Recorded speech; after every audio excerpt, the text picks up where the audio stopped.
What's up, everybody? Welcome to PSI Love You XOXO episode 39. I'm one of your hosts, Greg Miller, alongside the pride of Long Island, Colin Moriarty. It's good to be with you today. We've come to it, Colin. The show before E3. We have. The final PSI Love You before the big granddaddy of them all, the video game industry's WrestleMania, E3. Sean Murray, Shuhei Yoshida, the Macho Man Randy Savage, all in one building. Right. Indeed. To talk about the next few years of PlayStation Love. It's true. You excited? And are you excited for PlayStation? Yeah, I'm E3 excited for the press conference. Yeah, I've never been excited for E3 since I was in college in terms of going. But even your first E3, you weren't excited to go? No, that's what I'm saying. When college was my first E3, I was very excited. Okay. But that was it. The one time, once you had the first taste. So it's like 04, 9, 10, 11, 12, 13, 14, 15. It's my 10th or 11th E3. I guess my 10th. Okay. It's a sad kind of thing, isn't it? It's sad. It's a history. You've seen the industry change. You've seen it at its biggest points. I have. These are the rings of the tree trunk. Because I guess I didn't go in 7. So I went in 2004, 2008, 9, 10, 11, 12, 13, 14, 15, 16. Yeah. I think that's right. So that's 10. Yeah, so it's a thing. It's happening. Yeah. In Los Angeles, the worst city in the world.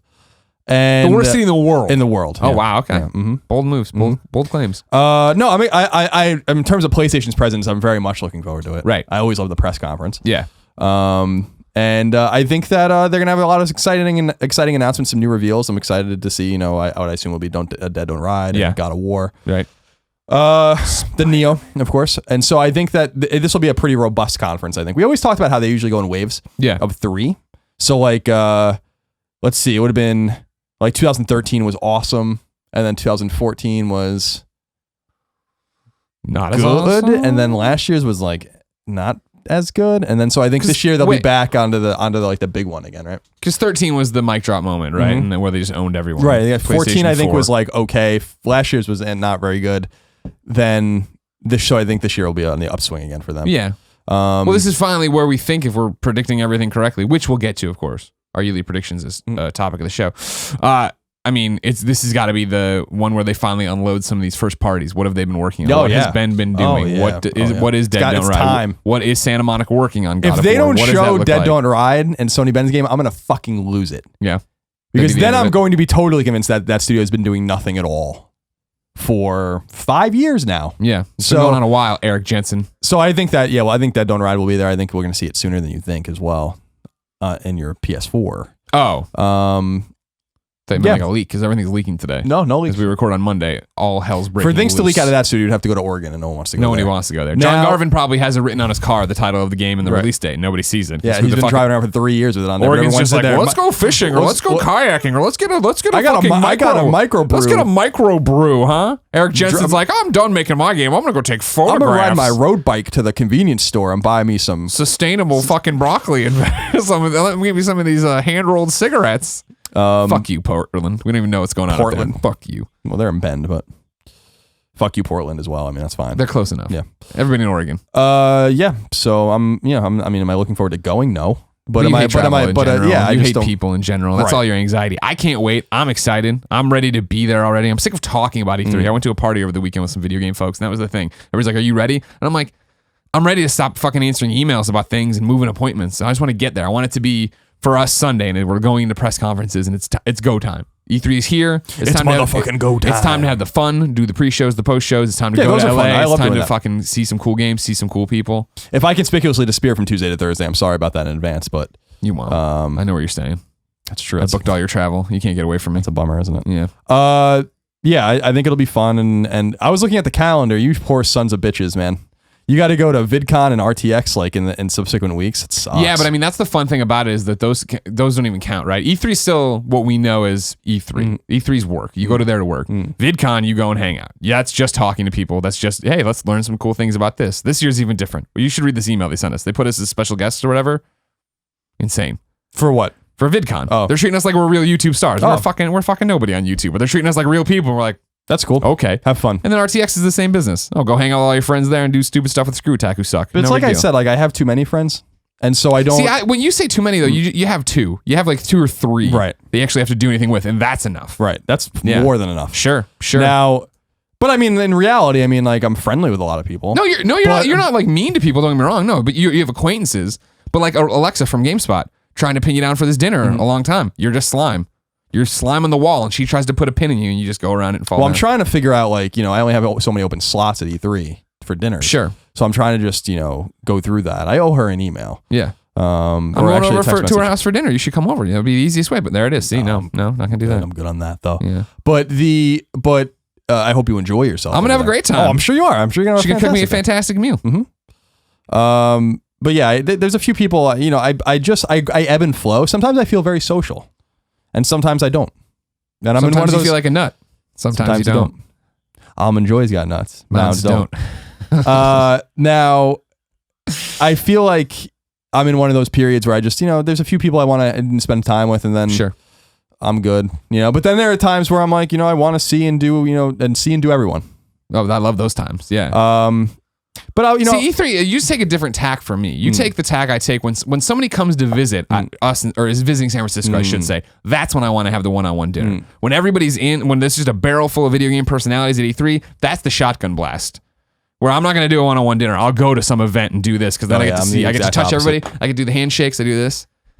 God forbid, some of these people I shake hands with, I despise in this industry. Right. And they come to San Francisco, I got to go to dinner. I got to sit down with Dan Reichert and fucking talk to him for 2 hours straight. No, but at a party, I shake his hand, say, hey, Dan, good to see you. And I walk away and I'm like, that fucking guy. Yeah, I feel like, you know, I like to do my one-on-ones. I'm doing some one-on-ones, you know, my one-on-one sit-downs, my dinners with some people when I'm there. And I think that's going to be a good time for me. And yeah, I just I'm in one of those somewhat antisocial moods. I know I play off my curmudgeonliness a lot, and that's fine. I mean, I enjoy it. I'm playing it up so much on Colin and Greg Live that I think it's like really seeping through to the mainstream of our audience where they're like really in on it. And I think it's kind of fun that way. But in reality, I just kind of am in a more introverted and reclusive mood. Sure. The last few months, simply because I there's no rhyme or reason to it at all.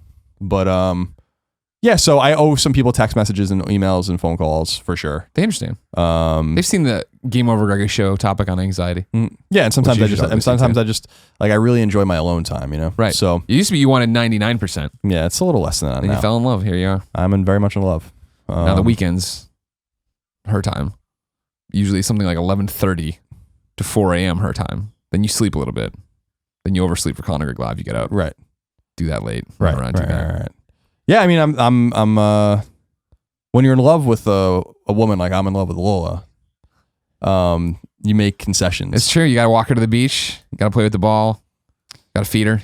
My whole intent, she loves to play. Yeah. She loves to go play, right? Like she enjoys playing. And she's walking around. Yeah, she just patrols. She's patrolling the house right now. She's very rambunctious, as Boston Terriers are. Yeah. And she's a complete nut job and has unlimited amounts of energy. Right. And so I bring her out to play because I know she enjoys it, but I bring her out to play in hopes that she will just go to sleep. Sure. Yeah. Sure. And she usually does. I mean, I wear her out, man. Like, you know, she's panting and, you know, giving her little treats, and she just loves, she'll chase that ball until she dies. I mean, I put an Instagram video up of it. Just throw it in the fucking ocean and she'll go get it. Yeah. She doesn't give a fuck. She doesn't give a fuck. No, she doesn't know what she's Now, up let me against. tell you something that she and I have been doing the last couple of days was playing Doom.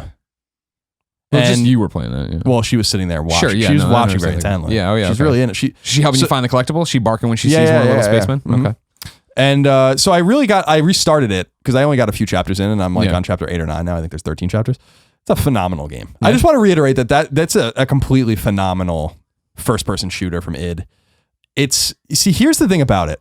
And this reminds me a little bit of what was going on in Wolfenstein and why I think these games have similar heritages. Both were id games. Now, Wolfenstein is obviously not an id game anymore. It's a machine game. And a different kind of id's doing Wolfenstein. Sure. But these are like very thoughtful shooters. And what I mean by that is there's reasons you're doing everything in those games.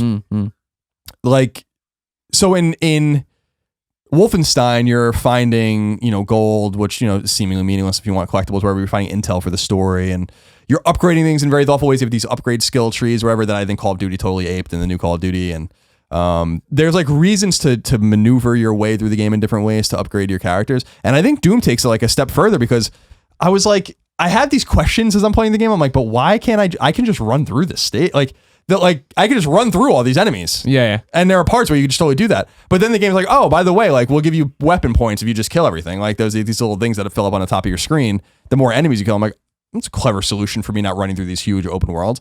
Or, there's intel that like the game's story is surprisingly deep if you want to find all the intel. You're finding these shards that upgrade your character. You're finding those little figures that will unlock things new. You're finding stages in each stage. There's a little thing from Doom 2 in them.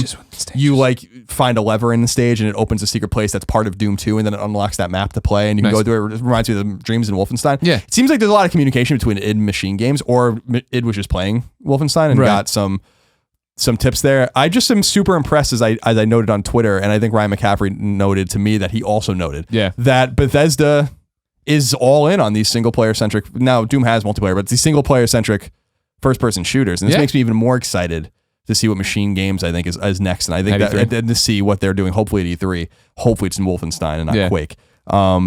But just want to give another shout out to that game. If you have not played Doom, I really do think it's pretty phenomenal stuff. And I've been playing with a video guide. Like I'm not even playing it organically. I'm like I don't have enough time for this. Anything. Yeah, I'm like I don't have time to play this twice. So now you come around to video guides though. You're into the video guide world. I had no now. choice. Yeah, and you're loving it, aren't you? It's a little annoying. You hit the pause. It's a little annoying. It's a little annoying. Button.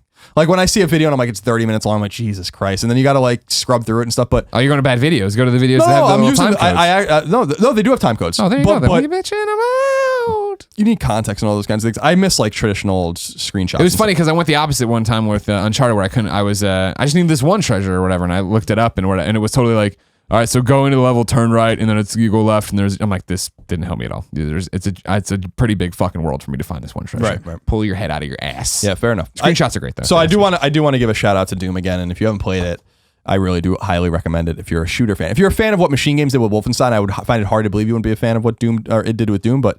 The way Jeff talked about it, the way McCaffrey talked about it, they were all so enamored with it, and so many other people that opening weekend talking about how much better it got the more they played. So, it's really, really deep, man. I mean, that's the thing is it's just so deep, and I'm like, it's really a thoughtful game, and I'm super impressed with what they've done. I'll be interested to see if there's any single player DLC and what they do with that franchise moving forward. I assume maybe they'll do another one, but okay.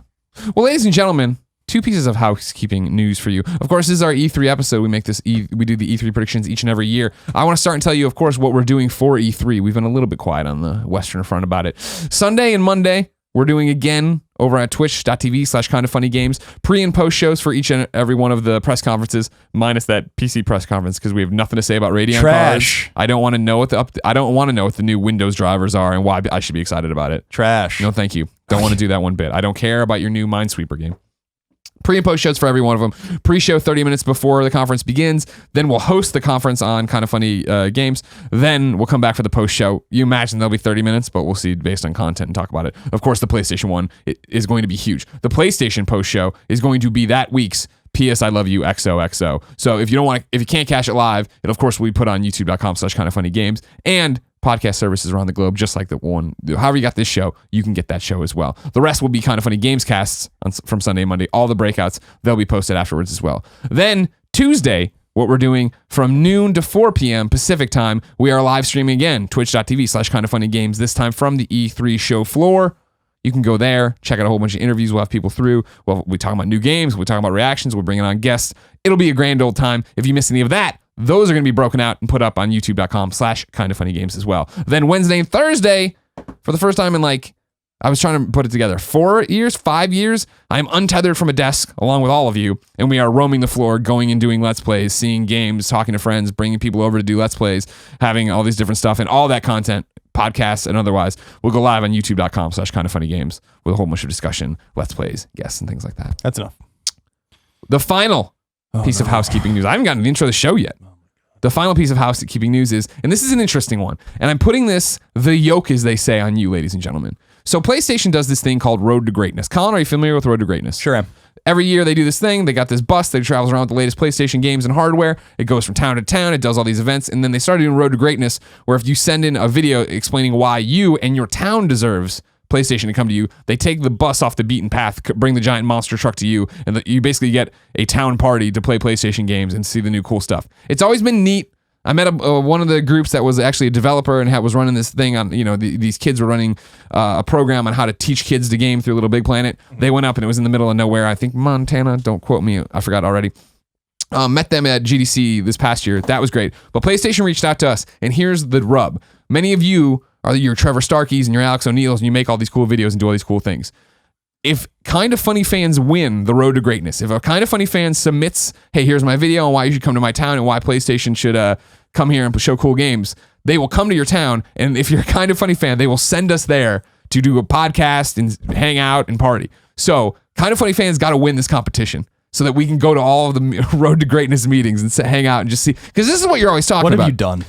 No. What have you done? Fuck you. This is your idea. You're always like, I want to just, we go to PAXs and whatever, but I just want to get a ticket to Missoula, Montana and go hang out with some fans do because I fucking like Missoula, Montana. Then get in the fucking bus, buddy. We're going. Toot, toot. Come on. We're getting in there. So do this. Go to kindoffunny.com/road to greatness. If you don't want to use my short URL for some reason, you can go to the PlayStation blog. They have a post up there with all the rules and regulations and everything. I believe it's just the continental United States because I don't think anybody wants to fly their dumbasses over to Africa to go see where the because they can't take a monster truck over there.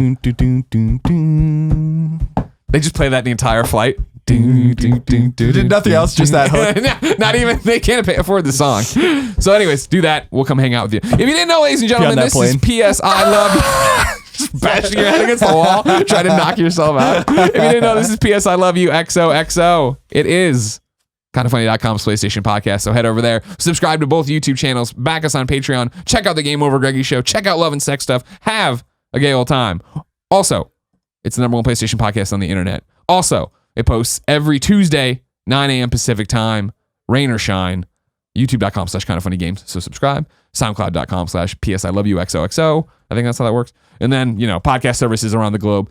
Next week, we will, the PS I Love You XOXO will go up early because we'll finish it doing the thing and then Kevin will post it. I'm sure there'll be hella typos in it. Hella. Okay. Shall we? Colin, let's begin the show with what is and forever will be Roper's Report. Time for some singular possessive news. There are 17 items on the list, and I cut things off the list. An E3 baker's dozen. Let the leaks begin. Number 1. E3 week, E3. Horizon Zero Dawn has officially been delayed. Called it. Originally slated to come exclusively to PlayStation 4 in the 2016 calendar year, the game will now launch on PS4 on February 28th, 2017. Guerrilla Games' Herman Hulst noted in a post on the PlayStation blog that his team simply needs more time to realize Horizon's potential. Take all the time you want, Herman. We love you. Additionally, Sony revealed the $120 special edition of the game that includes, in addition to the game, a 9-inch statue of protagonist Aloy, an art book, a steel case, and various outfits and trader packs. The statue looks very cool. Oh yeah, definitely want it. Box art's also. It looks cooler than that statue because I don't think that statue's all that cool. No, it's fine. That statue's fine? Yeah. It's cooler than... I liked Uncharted 3's statue. This statue is cooler than that statue. I would assume so. I mean, I only saw a picture of it. But I'm saying you can look at... Yes, okay, the answer is yes. I'll take a photo of the statue behind you and you can tell me if the photo of that statue is cooler than this story. You know what I'm saying? The reason I'm disappointed in this is that we recorded our E3 predictions last week for the Gamescast, right, and our Patreon supporters have already listened to it, and depending on when you listen to this, you might have already seen it drop because we basically just clipped that part. It's a crossover. The Gamescast. It's the first ever Gamescast PS I Love You XO Tim crossover. was like, can I be on PS I Love You? And I'm like, all right, I guess you can come on once, and that's it. He'll be on the E3 show too as well. That's it. Whenever they bring back Crash Bandicoot, he'll be on too. They're not going to bring Crash Bandicoot back. Now, the thing that I want to say about this is that this was one of my guesses, and I do feel a little gypped out of a guess. Sorry, because I did guess it would be delayed, and I did. So Colin was right, and I did guess a February release date. Colin was right. But you didn't get. But I didn't get. I'm not. I mean, so I'm going to dispute this. You can take it up with them, dog. But if I feel like this is E3 news. If that's the case, then I want 0.5 point for predicting at the beginning of the year. Bullshit! Because you didn't predict it. You didn't put it in stone like I did on. Oh yeah, games. I did. No, because as you'll see in the E3 predictions, I mean, you could claim this one if you want. That's what makes you feel better. I'm just saying, if you get to just fucking pull shit out of the clouds too, that's fine. That's totally fine with me. I'm just saying, if you're gonna scrounge up points through bullshit fashion, I'm gonna do the same. I can get in the mud with you. I'm just saying, I think I deserve another guess. Is all I'm saying. No, that's such bullshit. M-Dog gets to rule. M-Dog gets to rule. Don't fuck with me, M-Dog. Don't you think about fucking with me. Mitchell Morgan, make the right call. You understand how the rules are. Number 2. Final Fantasy XII is officially coming to PlayStation 4 in the form of Final Fantasy XII: The Zodiac Age. I shrugged too hard, hurt my shoulder. Good, fuck you. The game will launch on PS4 in both North America and Europe in 2017. including several enhancements and new features. The game will tote upgraded graphics and full HD resolution, a newly recorded soundtrack, and changes seen in the international version of Final Fantasy XII. Unlike Final Fantasy X and 10.2 HD, there seems to be no plans to bring Final Fantasy XII to the Zodiac Age to either PlayStation 3 or PS Vita. I did some research, still not seeing anything about an Xbox One release for this game. This appears to be like Final Fantasy VII, a PS4 exclusive, although probably PC in the future, and we'll see what happens, and maybe it comes to Xbox One. But Final Fantasy X, 10.2 never came to Xbox One. So I don't know. So there's that. And that was a prediction I made actually for PSX. So would you like points for that as well? Oh, you're a real asshole. Just like, I mean, no, it's fine. No, it's no big deal. You're a real son of a bitch.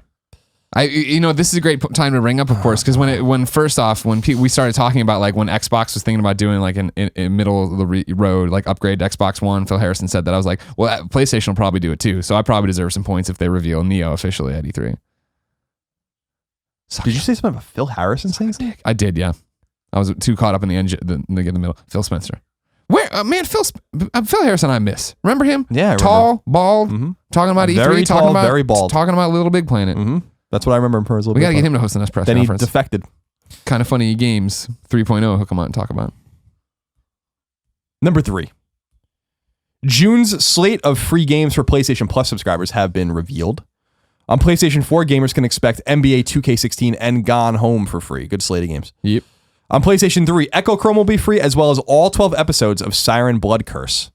And on Vita, Little Deviants is free, as well as the PSP Turn Vita game God of War Chains of Olympus. Sounds like they're running out of games to use because these are both first-party games. Indeed, so PS3, Echo Chrome is a Sony game, as a PlayStation second-party game, I guess, technically, but exclusive. Siren is first-party, technically. Little Deviants is first-party, although that team doesn't live anymore, and God of War is obviously second-party, but first-party published. So they're running out of shit, I think. Sure.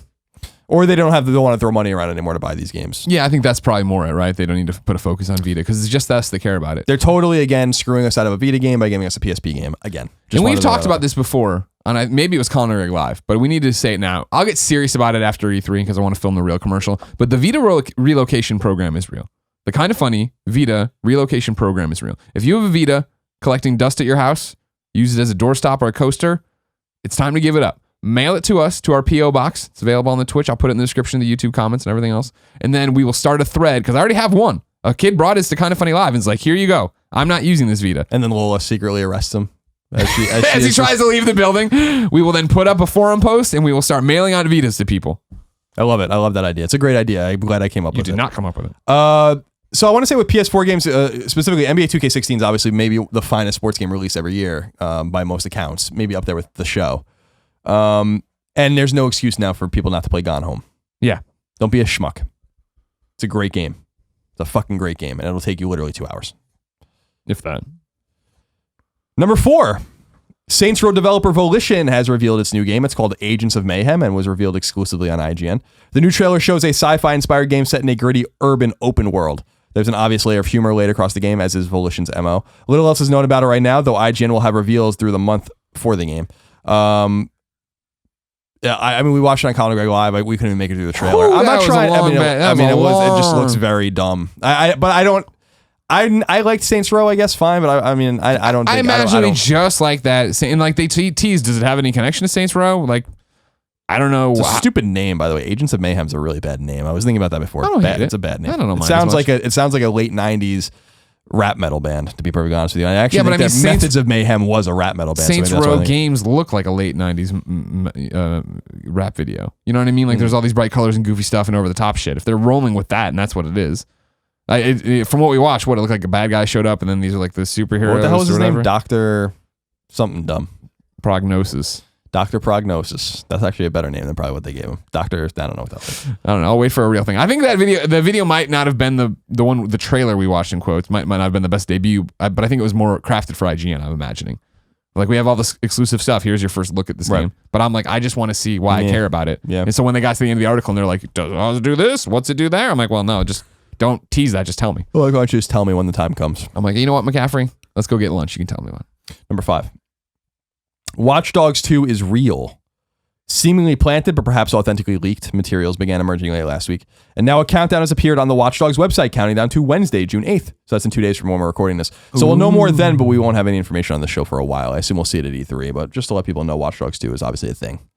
And we'll see more about that. Apparently, rumored to be set in San Francisco. Tell you what, if you're watching this after Wednesday, I'll come back right now and insert stuff about it. I was just fucking with you. You can't do that on YouTube, and I could replace the podcast file, but I'm not going to do that. You just catch it next week. We'll talk to you later. Number 6.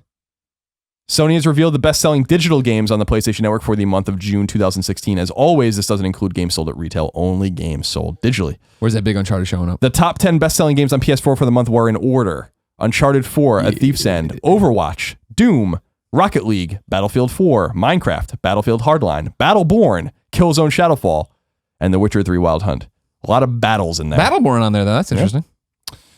The top 10 best-selling games on PS3 for the month were in order: Journey, Tomb Raider, Minecraft, Far Cry 3, Red Dead Redemption, Okami HD, Just Cause 2, Grand Theft Auto 5, The Last of Us, and Star Wars The Force Unleashed 2. The top 10 best-selling games for the month on Vita were in order: Killzone Mercenary, Severed, Little Big Planet, Digimon Story Cyber Sleuth, Freedom Wars, Dragon Ball Z Battle of Z, Hitman Go, Minecraft, Terraria, and PlayStation All-Stars Battle Royale.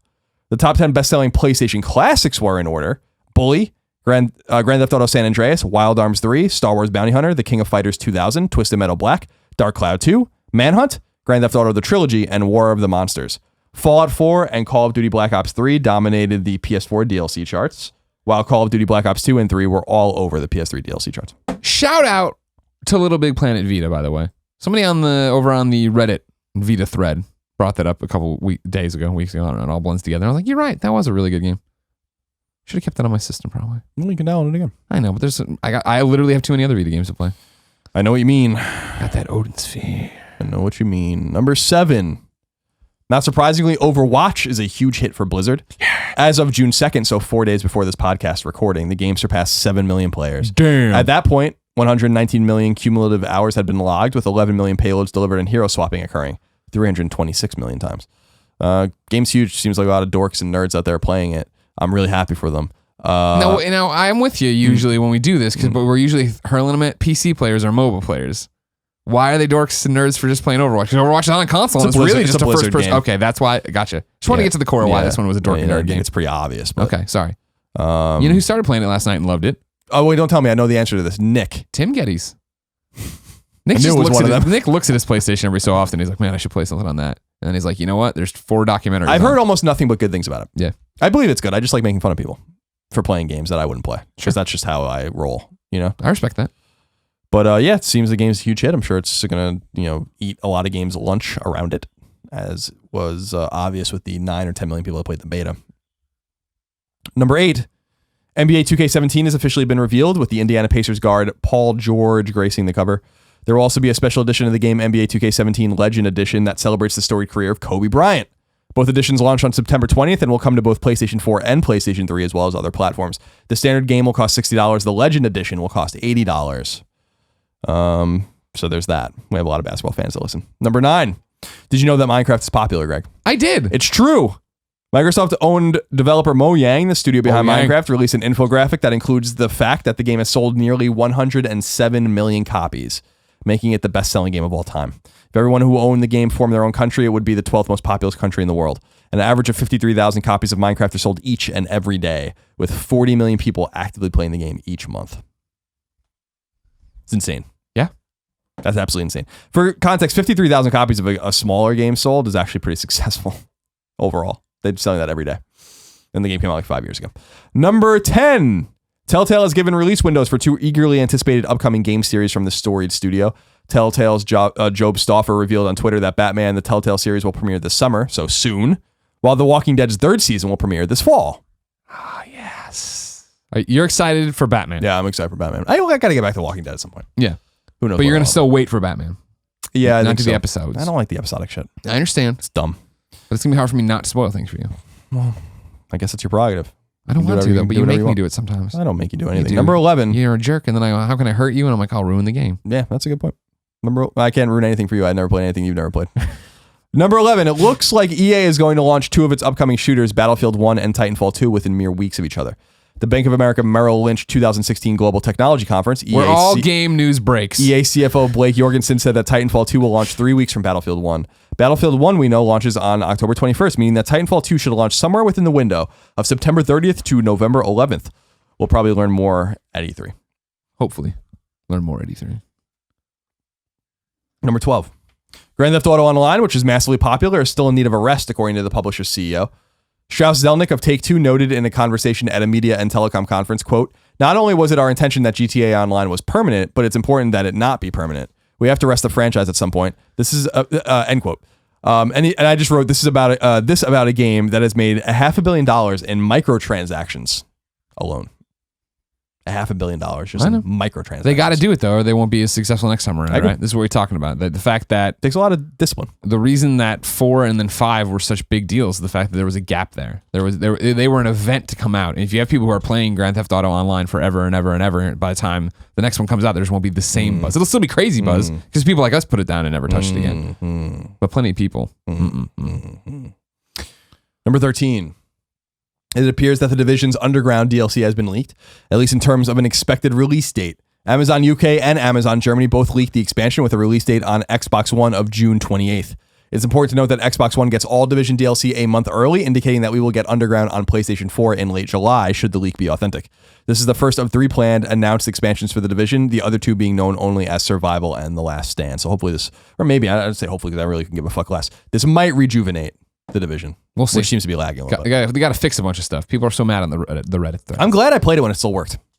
Like when we were just you never would have gotten to when it was real broke. Well, I guess you were running around the Dark Zone though, weren't you? Yeah. Everyone was being mean. But you hated it. Yeah. Everyone was being mean to me in the Dark Zone. Oh, God, everyone's mean to me. Number 14. Crowdsourced old school 3D platformer Yooka-Laylee has been pushed out of its original launch month of October 2016 to the first quarter of 2017, signifying that the game will launch in January, February, or March of next year. According to Playtonic's managing director Gavin Pierce, he said, quote, "We've made the difficult decision to lock the release of Yooka-Laylee to Q1 2017. While we felt confident we could ship the game in October as originally planned, the team has decided that we would like to add a few extra months polish to our schedule." End quote. So, more power to you. Take your time. Everybody who Kickstarted, they don't care. They're just happy to get the game they want. Number 15, Rocket League, the smash hit that first found a firm footing on PlayStation 4, is officially making bank.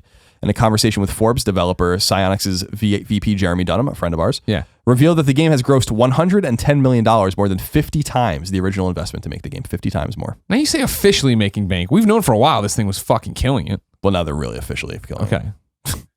5 million people have purchased it across PS4, Xbox One, and PC, and those numbers don't count the millions of free copies given out via PlayStation Plus.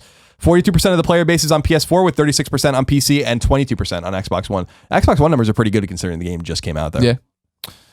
Number 16, Mad Catz bet big on Rock Band 4 and it lost. The peripheral maker turned publisher experienced a year-over-year downturn of 345%.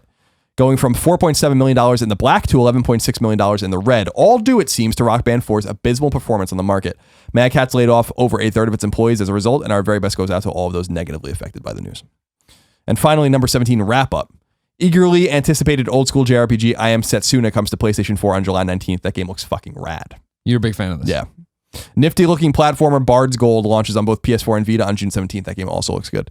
Amazing looking RPG Cosmic Star Heroine, which essentially looks like Phantasy Star meets Chrono Trigger, launches on both PS4 and Vita finally this summer. I can't wait to play that game. That game looks fucking awesome. Awesome. Can't wait to play it. Free to play MMORPG Neverwinter is coming to PS4 this summer. Action/stealth game Filthy Lucre comes to PlayStation 4 this summer. The Order 1886 developer Ready at Dawn has revealed its new game, an arena combat game called Deformers, being published by GameStop's publishing arm Game Trust. Which is surprising. It looks fun. It will be coming to PS4 as well as other platforms. When we looked at it, we're like, what the hell is this? And then you watch some of the gameplay, like, oh, I can see why we would have fun with this little multiplayer level. Not what I expected. Yeah, of course not, but it's, I think, a palate cleanser, something they could do and get out. Probably, I wouldn't be surprised if they did some kind of game jam, right? Or at least game pitch meeting of like, they went in there, like, what do we want to do next? And everybody's like, not a giant game again. Can we do something we can just have fun and be stupid and crazy with and make goofy looking characters? Probably. All right. That's it. Now, Colin, you mentioned in there that game Future Lucre, and I'll tell you what, man, I can't fucking wait to pop that one in. But it's quite a ways out. If I wanted to know what came to the digital mom and grop shops this week, where would I go? You go to the official list of upcoming PlayStation 4, PlayStation 3, PlayStation Vita, sometimes PSP software by the Kind of Funny co-founders. PlayStation blog. Now, I went through these and it looks like they're cleaning up their act. And I just want to say you're fucking welcome because you damn well know that's because of me. Just throwing that out there. High five. I don't think Sid Schumann or Justin Massagill gives two fucks what you say about any of these descriptions. I'm going to tell you right now, I bet this is cleaner because of me. I'm just telling you right now, I bet you it is. I bet you a lot of people are only listening to this podcast. No one's paying attention to this shit because no one cares. But I care. So you're just making more work for people. Exactly. Okay, thank you. And I know that emails probably went down or phone calls and be like, you got to clean this up because Colin Moriarty doesn't like that shit very much. Hey, we're sick of hearing about this fucking jerk talk about this. Can you please just simplify it? Just 2 sentences. Just fucking put it up, please. So let's see how it is. All right, let's go. Anima Gates of Memories comes to PS4 digitally. It says Anima Gate of Memories is a third person. Oh, I'm messing this up. Anima Gate of Memories is a third person action RPG that tells the story of 2 beings bound by an unwilling pact, a legendary monster, and a girl who lost her past. Did you like that little scroll? I'll tell your Sophie, the alchemist of the mysterious book. I can't believe these games are still coming out. Comes to PS4 and Vita digital. PS4 will be retail. The budding alchemist Sophie of Kirk Bell meets the mysterious book called Plankja and embarks on a wonderful adventure. That sounds good. I played one of those games and they, sounds like Rochelle without the eroticism. Milanda Minsk. Broken Bots comes to PS4 digital. Broken Bots is an arcade-style multiplayer robot warfare where... I messed that one up too. Broken Bots is arcade-style multiplayer robot warfare where players dish out power-ups to teammates and glitches to foes, customize weapons, passives, and skills, then battle it out and capture the flag, Team Deathmatch, and King of the Hill. No, I'm good, thanks. I don't think I'm all right on that. Ducati 90th anniversary comes to PS4 digital. Ducati. PS4 digital out the 9th release. So this is a Thursday release, it looks like. So it's from the creators of Ride comes a spinoff dedicated to the legendary Ducati brand. With 39 models in the game, you can thrash some of the most iconic bikes in history. Yeah. Guilty Gear Xrd Revelator comes to PS4 and PS3 digital and retail. It says choose from more than 20 insane fighters as you battle for glory in the post-apocalypse. New fighters, modes, and polished mechanics provide infinite ways to annihilate your rivals. Intense brawls, polished graphics, and massive amounts of content ensure the fight is never over. Mirror's Edge Catalyst comes to PS4 digital and at retail. It says Mirror's Edge Catalyst raises the action-adventure bar through fluid first-person action and immerses players in Faith's origin story as she fights for freedom within the city of glass. The game a small minority willed into happening and is not good apparently. 72 Metacritic, so a little way lower than you would have thought. That sucks, man. Highest score comes from, let's see. Game Zone J. Hobby Consolas gave it a 92. The site that I have actually heard of that gave it the highest score is Push Square gave it an 8. So did Shack News and PlayStation Lifestyle. And then the lowest score it got was Games Radar gave it a 6. Guardian gave it a 6. Game Informer gave it a 65. IGN gave it a 68. The 6 Axis gave it a 70. PlayStation Universe gave it a 75. That's basically it from any of the sites I actually heard of. Let's see. Odin Sphere Life-Trosser comes to PS4, PS3, and Vita, digital and retail. In Odin Sphere Life-Trosser, experience the world of Arion as it hurtles towards the end of days as warring kingdoms clash for control. Take control of the magnificently hand-rendered characters in this enchanted realm filled with mythical beasts and gargantuan monsters. You've been playing it? I have. been. Yeah, I played it quite a bit. It's great. Can't wait. I've been holding off. Paragon Essentials Edition comes to PS4 at retail. Paragon is the MOBA from Epic Games that puts you in the fight with explosive action, direct third-person control, and deep strategic choice. Earn cards and create unique decks to equip your hero with abilities that turn the tide of battle. Update! Psychonauts is coming out soon, but not this week. Apologies for the error. Stay tuned for final timing. So I guess Psychonauts was in here at some point. Soul Axiom. Is it weird that Paragon's out? I think this is just the Essentials Edition. I think this just comes with other stuff. So it's not. Paragon's been out. I thought it was in alpha forever. Is that one of these fucking games that's in alpha forever? I don't know. I see people playing it and it says alpha next to them. Soul Axiom comes to PS4 digital. So you're saying it's been out for a while, Paragon? I mean, I'll look. This is what I'm talking about, this confusing thing, like the guns up confusion we were talking about. Yeah, people were like, it's out. I'm like, I know, I didn't know that. So that's that tells you that no one knows. It was that done at PSX, but I'm like, well, when a game's already been out and everyone's playing it, and then you just say it's really out, I don't know what that means. It says an open beta for the game is set to begin in the second quarter of this year, which we're in. A retail version titled Essentials Edition, which adds multiple in-game items, is also set to be released alongside the game's digital free-to-play version. So this is just this is another game that's just limping out and being all weird with its fucking weird ass time. Well, that's weird. Yep. Soul Axiom comes to PS4 digital. Soul Axiom is a compelling sci-fi adventure game that will take you on a journey through the deepest, darkest recesses of your soul. You'll be taken on an intriguing voyage of discovery through beautiful, haunting locations, facing challenges that will lead you into danger on your mission to unlock your identity, your story, your mystery. Oh. A game I'm super excited about wraps things up. SteamWorld Heist comes to PS4 and Vita, digital cross-buy. Captain Piper stumbles upon a new ally with a past shrouded in mystery. Dive into the action and take on new missions with all new weapons, gear, and a shipload of hats. Ah, I see what he did there. I loved SteamWorld. I loved SteamWorld Dig. I thought it was a really great game. I played it pretty extensively on PS4 and then again on Vita. So if it's anything like that, it's just very simple, very straightforward, kind of relaxing. You're digging deeper and deeper and deeper and deeper, finding things and bringing it to the service and selling them and buying gear. Very formulaic. If it's anything like that, I'm down. That's it. Colin, Michael Ryan wrote into kindoffunny.com just like you can. And he says, hey, Greg and Colin. Last episode, I was curious as to why The Witcher 3's new DLC, Blood and Wine, never got mentioned as part of the new releases of the week. I don't do the DLC stuff. I do exactly what Sony lists, so that's their fault. Yeah. I just can't keep up with all the DLC releases. Unless it's like something like I should probably be better about knowing that, but I mean, that's my mistake. But like, no, it's your example that Far Harbor was in the rundown when that was coming out, but Blood and Wine wasn't. So that's the thing. And when you're trying to boil it down for just the PlayStation audience, that's the simplest way to go. Mike goes on to say, I put close to 75 hours in the ambitious game before completing the main quest, and it had a blast even though, as Colin correctly says, the game is too dense. I just recently picked up the game again to play Hearts of Stone and Blood and Wine and fell in love with the game all over again. Do you too have any desire to go back and play this game? Thanks, Mike. I think about it sometimes because you know Me what? too. Me too. I mean, knowing me, no. I mean, I'm never actually going to happen, but I do think about it sometimes. I remember the way that game started, and I'm not talking about the dream sequence, but I'm talking about when you're with that old man and you're on top of the hill with your horses and you're fighting the ghouls or whatever for the first time. And I'm like, I remember looking around and being like, what the fuck? Like, this is cool. Yeah. You know, this game's really cool, and I really do give CD Projekt a lot of credit. I do think the game's overrated. But I think that it's overrated in the sense that everyone's like, this is a phenomenal tour de force. And I'm like, no, it's great. You know, but it's not a 10, it's a 9. You know, like, and so I want to say that I don't think it's overrated. Like, well, this game sucks. Sure. I think Witcher 3 is a fine game. Finally made, brilliantly written, very dense, too dense in my mind. But I think about it sometimes where I'm like, I did get sucked into that game. Me too. Pretty hard to the point where I couldn't effectively play it anymore because my fucking OCD and psychoses wouldn't let me fucking play it properly because I see all these question marks everywhere. I'm losing my goddamn mind in that game. Like the further I got, where I'm like it was like the sense of relief where I'm like, oh, thank God. You know, like everything's gone, and then like I do another quest, and then I like go, and I'm like, I actually wanted to jump out a window a few times. I was like, you gotta be fucking kidding me. I feel like I'm not getting anywhere. I feel like I'm turning my wheels.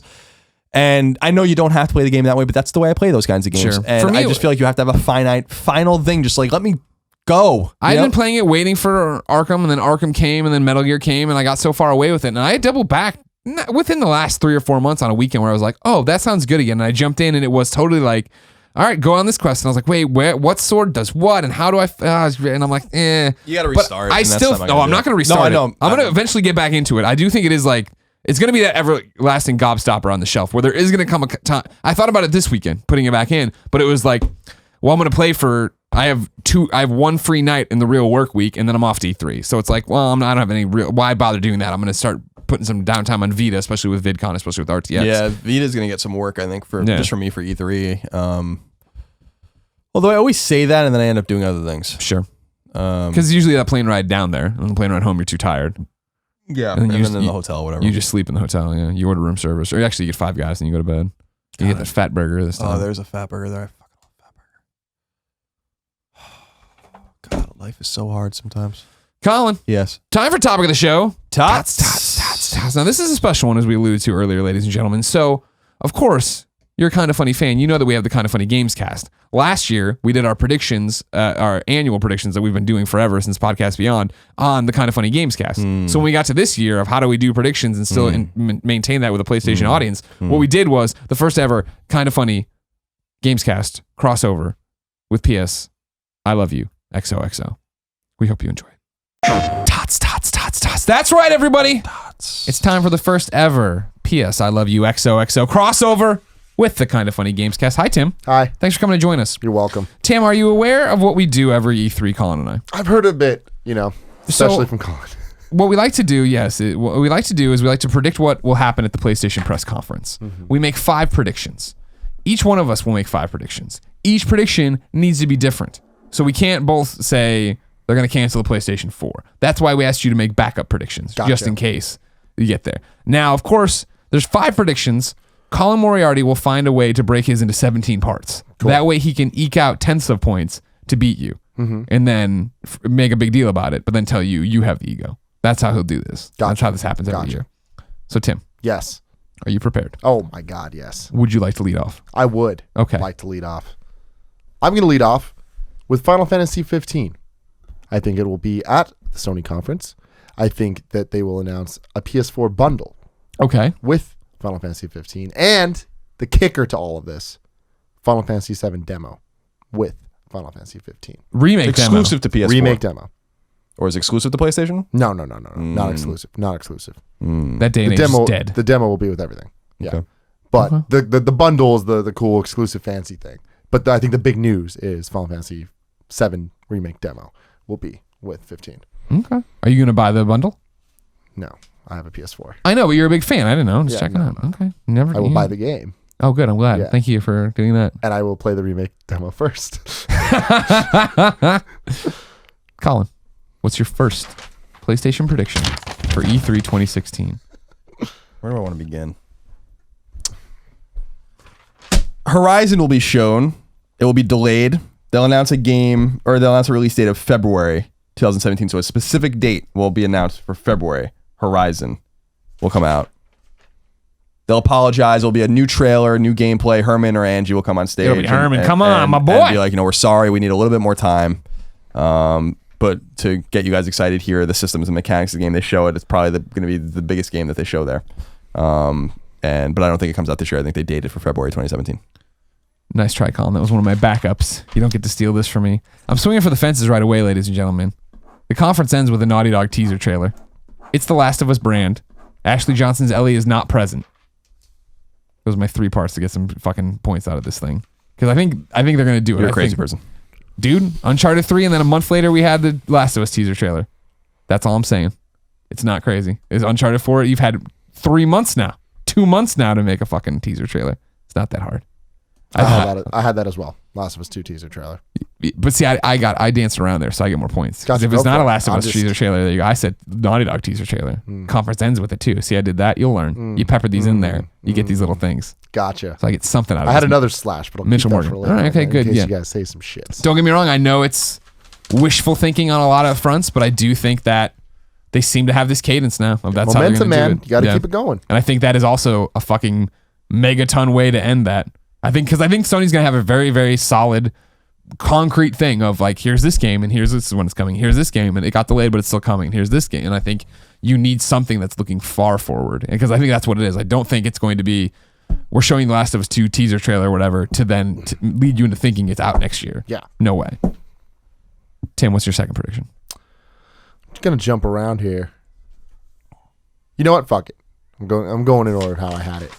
The Neo. Yeah. Will be shown. It will be officially called the PS4K. Okay.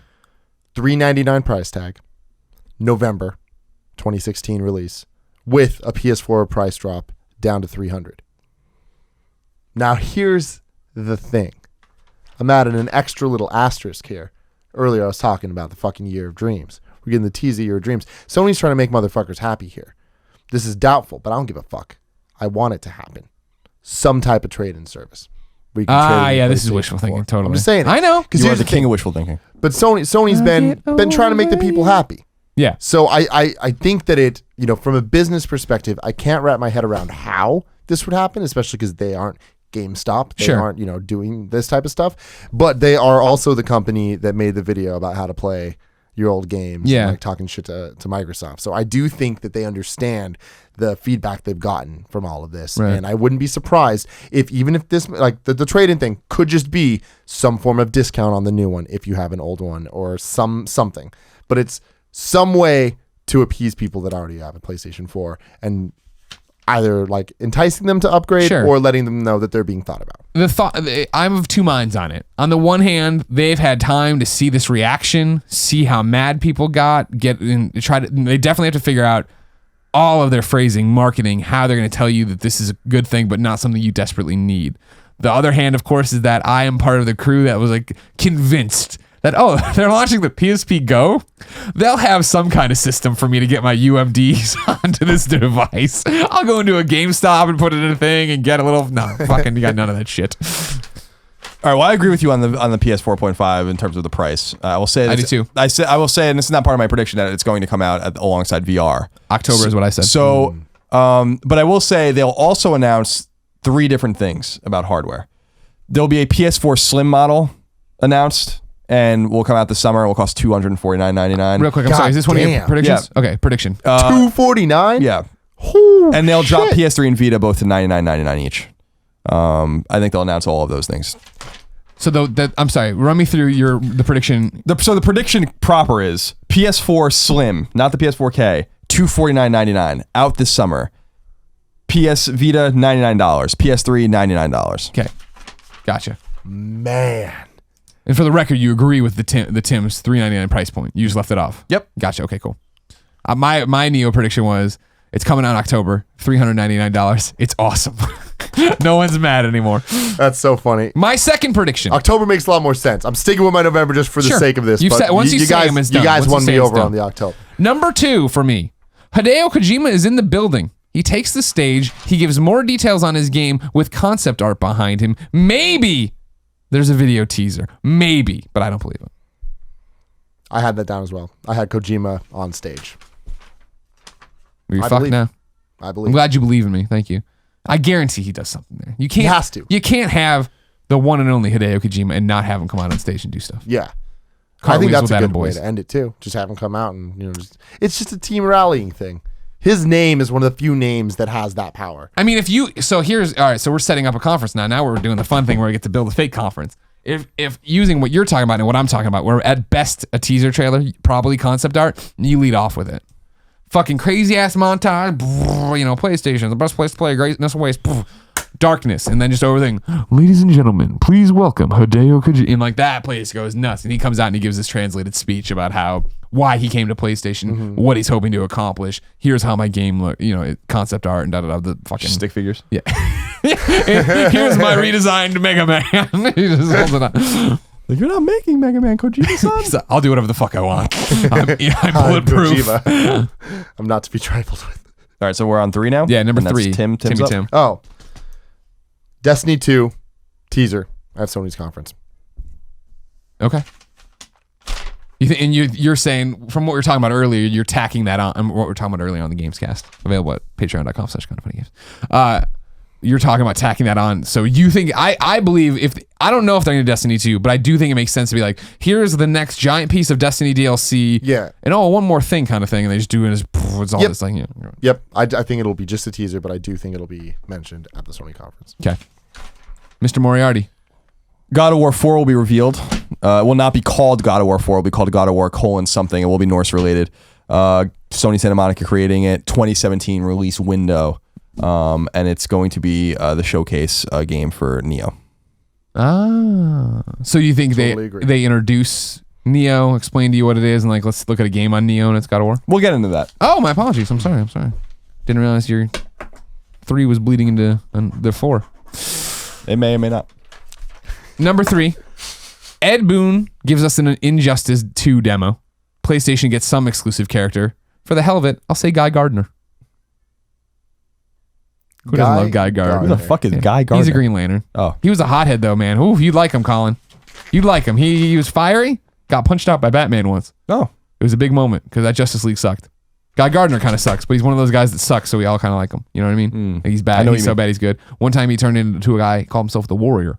This is after he gave up the Green Lantern ring. He would like morph into this really muscular guy with tattoos. Really dumb. Really dumb. Next prediction. Tim. My boy. Crashy B. He's coming out. Crash Bandicoot will be announced. Here's my thing. Something Crash related. And I'm not going to keep it that broad. We're either getting Crash Bandicoot PS4 or some form of Crash collection. Okay. I'm hoping for Crash. They know. PS4. People know. They do know. Is it too early? Yeah. Is there a ridiculous amount of things saying it's not happening? Yeah. Is there way too many goddamn rumors that make it look like it is happening? Yeah. And I'm standing with them. In a perfect dream, this isn't prediction. This is dream time, not prediction time. Dude comes out in the costume.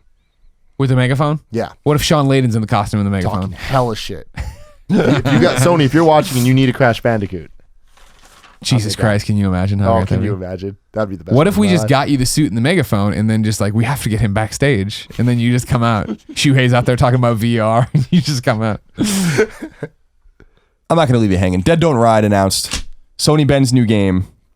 Fall 2016, PS4 exclusive, ready to go. Looks great. Detroit Become Human will get a huge spot at the conference. Then it's revealed that it's coming this fall. Wow. Yep. Quantic that quick, huh? 2012, they showed the PS3 tech demo. 2013, they said they were in pre-production. They revealed it in 2015. Like, it's been cooking. It's not, I mean... That would be pretty cool. That's the thing is like... And they've been re-releasing their old games on PS4 to get everyone ready. Okay. I like where your head's I think at. there's something there. I think there's something there. And that is definitely me hoping.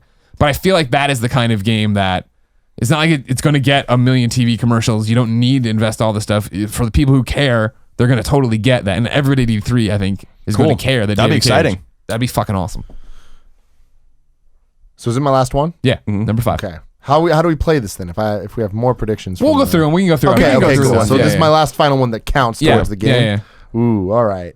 I got an easy one, but I'm gonna go for the more points one if this shit happens. Persona 5 release date announced for America. Day and date with Japan, September 15th. Fuck you, Final Fantasy 15. I think you're right. Is on. I think you're right. I mean, I don't know that it's gonna be there, but I do think the game's coming out in September. Same day in the West. Yeah, awesome. God damn, I hope so. Yeah. I think a lot of the delay has to do with localization. The only thing that I'm feeling iffy about is I don't know if Sony will have them do that and Final Fantasy 15 do the console. Good point. Conference, but whatever, double or nothing here. Last one that counts. I think that so this is gonna be a vague one. I don't know if you're gonna allow it, but we're gonna try it anyway. All first party games, they're gonna come out in the beginning and they're gonna announce the Neo, right? 4K, whatever. All games that were announced for first party will be shown running on Neo. This will cause massive controversy about what games are shown running how and how the games look on old PS4s. And Sony's going to have their hands full in a PR respect. Now, is this going to be traditional PlayStation fuck up at a press conference where they don't announce that? They don't say that everything's running on a Neo? I think they might say like everything you see today will be running on Neo, but they're never going to show the way the games look on the old consoles, and that's going to cause a lot of problems for them. That's my prediction there. So like Horizon, God of War, Dead Don't Ride, Detroit, all these games, Crash Bandicoot. So that's my prediction is that they show everything running on the new hardware, not on the old hardware, and this causes some sort of controversy because we do not know how the games are going to look for the other consoles, and this is where things start to get a little muddy for them. That's my final prediction. All right, my final prediction: the word Vita gets said no more than 3 times, and I'm including anybody who comes out and is like, and it's cross-play on PlayStation 4, 3, and Vita. That's one. That counts as one. I like it. Not because that is all they're gonna fucking say. Said. The word said. I don't know why it's some montage behind them. Yep. Some other dumb thing. They showed the Vita. No. Said. A human being says Vita. That's no good. more than 3 times. That's excellent. So what'd you have left over? Left over, I had Last Guardian gameplay demo, obviously, but I think release date at the end of it. Mine one that is, it's a crazy pie in the sky, but I've been saying it so much. Last Guardian is out now on PSN. They finished the demo and they're like, and it's available tonight on PlayStation Network, and the place goes crazy. I think that's suicide for them. I do too. I know, but then it's available in the next week or whatever, 2 weeks in stores. I agree that it's fucked up, but I also think it could be an awesome move. And then my last one was either Last of Us 2 teaser or Uncharted 4 single player DLC, which will be Sam. You play as Sam. Oh yeah. Interesting. That'd be cool. I don't think it'll be both though. Sure. No, I don't think so either. Call. I predicted one. I only had 2 leftovers. One was because there was a few that people had used of mine, or the ones that I came up with too. One was that multiple first party games will be showing PSVR support. I was thinking games like Detroit and God of War. So you mean like full on immersion? Yeah. Okay. And the one that I wanted to use but I didn't was that I think the conference will end with Bloodborne 2. Revealed and teased. So like just a logo. They'll come out and say like From Software and Japan Studio are collaborating on it. We'll have more information in the future on it. That's a good one. The one that almost made it but didn't make it, but I want to make it, but then do I just want to make it because I want to make it, is that the Spider-Man game gets a teaser trailer. It is PlayStation exclusive. That rumor's been kicked around forever and ever and ever. That Sucker Punch is working on it. I feel good about it. Yeah. I feel good about Spider-Man in some form. The thing is, Marvel needs to have some big game, and I feel like that there's been so many rumors. This one about seems like the one that's been sense. Exactly so many Spider-Man rumors. This is the one that seems to make sense that they've been working on. And again, I want it to be Sucker Punch, and I want it, and I just like when I looked at the gaff thread that day and I saw the Infamous collection with a demo for it, I was like, Jesus Christ, please be true. Jesus Christ, please be true. All right, cool. So now, twisting it back towards the games cast, what else do you want to talk about? I'm trying to see what else we got that Sony could talk about. Horizon delay, I agree. I think that'll occur. No Man's Sky. What do they do? If they're smart, nothing. It's a teaser. It's in the teaser sizzle reel. Like, let's not kick the hornet's nest, get the internet riled up again. Let's not, for like the umpteenth E3, show you this game and make you try to understand what it is. It's coming. You know it's coming. There was an insert on Uncharted. It's been all over the place. It'll be there. Shenmue. Any mention at all? No. I can see it mentioned somewhere, but I don't think it's like its primetime placement or anything. Ni no Kuni 2. I wish, but no. No. Persona 5. I mentioned it in my thing. I think it's there. Yeah, I do. And I do agree with you. I think it's coming out in September. So in terms of that, like with the JRPG kind of battle going on, do you think Final Fantasy, is that their event? No. Not at all? No. Then what do you think they do show up? What, Square? Yeah. Nothing. I think that I think Persona is going to be the main JRPG of the show. I think it's time for Atlas to take the stage and get that kind of stuff. I think I like the idea of a PS4 bundle for Final Fantasy 15. I just don't know that that's in the cards. I think we've seen enough. There's bad mojo with Final Fantasy 15 at Sony conferences. Let's just say that. I think it's time you move on. And Square just is weird with these conferences and stuff like that. I think I would love to see Atlas have their spotlight with Persona. I don't think you do both. So. Yeah, see, I don't know. I mean, I feel like they killed it a couple years ago at Sony's conference when they gave the trailer that announced it was Final Fantasy 15 and the Kingdom Hearts 3 trailer. Yeah, but Kingdom Hearts 3 is nowhere to be found. You know, like this is what I'm talking about. Or the Final Fantasy 7 thing where they were like, we're working on Final Fantasy, and then like later on, this motherfucker doesn't even know he's producing it. And yeah, it's three fucking parts, and we're never gonna see it. It's 3 games. Final Fantasy 7 apparently too big to be one game, even though it was one game in 1997. So I feel good. I feel good about the Final Fantasy 7 thing because we saw it last year at E3 when it was first announced, and there was that whole trailer or whatever, and then we saw it at PSX, and that was the thing to me where I'm like, what the fuck? I didn't think we were gonna see this thing forever. Oh, I don't think you're gonna see it forever. I think that a lot of that team is all hands on deck for Final Fantasy 15. I don't think anyone's even working on it. That's my prediction. Is like I literally don't think anyone's even fucking working on that game. I refuse to believe it. Infamous collection has been thrown around a bit. No. That is wishful thinking. That was that Reddit thing that was too good to be true. That was the one that made me cry in the bathtub. That'd be great, but can you imagine fucking playing Infamous again? And then VR. How much do you think's given to VR? That was almost one of my. I think there's a lot of time given. That was one of my ones where I almost doubled back to last year's prediction of at minimum 20 minutes of VR talk. But it is so hard to show. It is a big deal. I think you do a giant segment on it. I think it's probably 10, 15 of you talking about it. Here it is, probably 10. This is the unit. Remember that. Here's the price. I wouldn't be surprised if tomorrow we're putting out more pre-orders. That was such a big deal. They went so fast. We've got another allotment coming for you to get it on the first day. Here's where you can get that thing. There's ways to do it, but then like we even saw it. It was PSX, right? The Richard Marx demo with the disc that failed or whatever. Like, they want to take that chance again. I would be one of the big things I think you'll see is here's the PlayStation VR.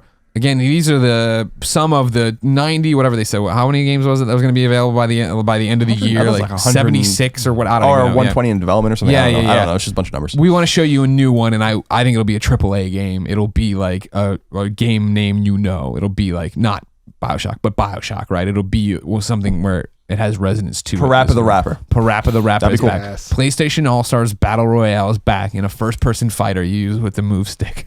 But you can only play as you have to be the cat. You can only play as Toro. Some good predictions there. M-Dog, don't listen to him. I nailed that Horizon prediction. I'm so fucking mad. I fucking nailed it. Yeah. We all fucking know I nailed it. The point should reflect it. But if they don't reflect it, we all know what happened. And if I lose by a point, we all know why. I think you're going to win by a lot more than a point than usual. I think you'll be fine. I'm really mad about it. Jay from NY wrote in to kindafunny.com/PSQ just like you can. It says, hey guys. Hey. Firstly, let me congratulate you on another successful Kinda Funny Live, especially Colin as he did all the work. You're welcome. With this week being your E3 prediction show, I was wondering how much does your positions as industry insiders handicap your yearly predictions? Do you have to agree on certain pieces of information being off limits before you do your show? Thanks, and have a great conference season, Jason. Yes. Yeah, this has been a long-going thing. We've talked about it. We used to stress it a lot on Beyond. We didn't stress it that much this year. The way the predictions work is that when we used to do them on Beyond and the tradition was founded, there was a guy who worked with us who sometimes knew off the record stuff, and he knew it'd be coming up, and he'd finagle his predictions a little bit where we're like, meh. So our argument always was, if we knew, like, let's just dial it back. Let's say, that we knew Last of Us was going to be revealed, and I mean like the first Last of Us. I'm not talking about Last of Us 2 or anything. We wouldn't say, I really think Last of Us was going to be, or, before we knew who was developing Last of Us, if we knew that information, we wouldn't have made that prediction. The prediction is, you don't predict something if you know it's going to happen. Yeah. Now, the way around it sometimes is, we've known forever that this is happening, but now there's rumors saying there's going to be this date or this tie-in or something to that effect. That is a little bit more, I think, workaroundable. Yeah, I mean, as long as your prediction isn't, let's say we knew what Sucker Punch's next game was going to be, we wouldn't be able to say, I really think Sucker Punch's next game might be called. But if you were like, Sucker Punch's next game is going to come out on this date and blah, blah, blah. It's not that Sucker Punch is going to make a game. It doesn't matter if we know what the game is or not. Yeah, I will say with my predictions in particular, that God of War stuff I heard a long time ago. So it's not, I don't know for sure that's going to be at the show or it's going to be revealed, but I know that the new God of War is in development, and I know that the new God of War apparently is Norse related. I mean, that's an old rumor. So that's tied into with something, but I don't know any details about its launch or its rollout at all.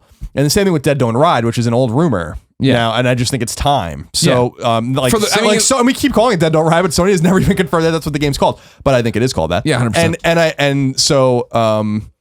So there are things that we know about these games, but I don't know the rollout plans for them at E3, and that's what I'm guessing around. And then with Neo, I don't know anything about it. So it does get in the way, yes and no, because I think that there's a prediction I would have made on this show that then got confirmed to me, and it's like, well, I'm not going to do any of that stuff. You know what I mean? It does happen, and I do think it makes for weaker, more outlandish predictions. I think so many predictions get presented as, this is pie in the sky, but it's because I think there's a lot of stuff we do know, and it becomes, well, I don't want it to be weird. I don't want to be like, well. The fun for people at home too can always be filling in the gaps. What did we know? Yeah. Because we don't want to go back and then say what we knew. So I mean, you can always figure out, like, why aren't they talking about this? And it's like, well, maybe we know something. Because I want to play the game honestly. I mean, I win every year, and I win because I play it honestly. I play on the up and up. See, even though this year I'm a little handicapped because obviously a guess I made that was so on point that they did it before E3 was, I'm only going in with the problem is you points. Lie so convincingly, right? You know what I mean? Of like, I know you don't win every year. I'm not trying to. Didn't Vince beat you 2 years ago? Or was he on last year's when we did it? There's like a whole bunch of stuff where you don't win, but you just love it more than anybody. So it's just like, whatever. I love a good prediction episode. Yeah, it's a fun thing. Oh, it's very fun. Yeah. Colin? Yes. What's happening at Trophy Time?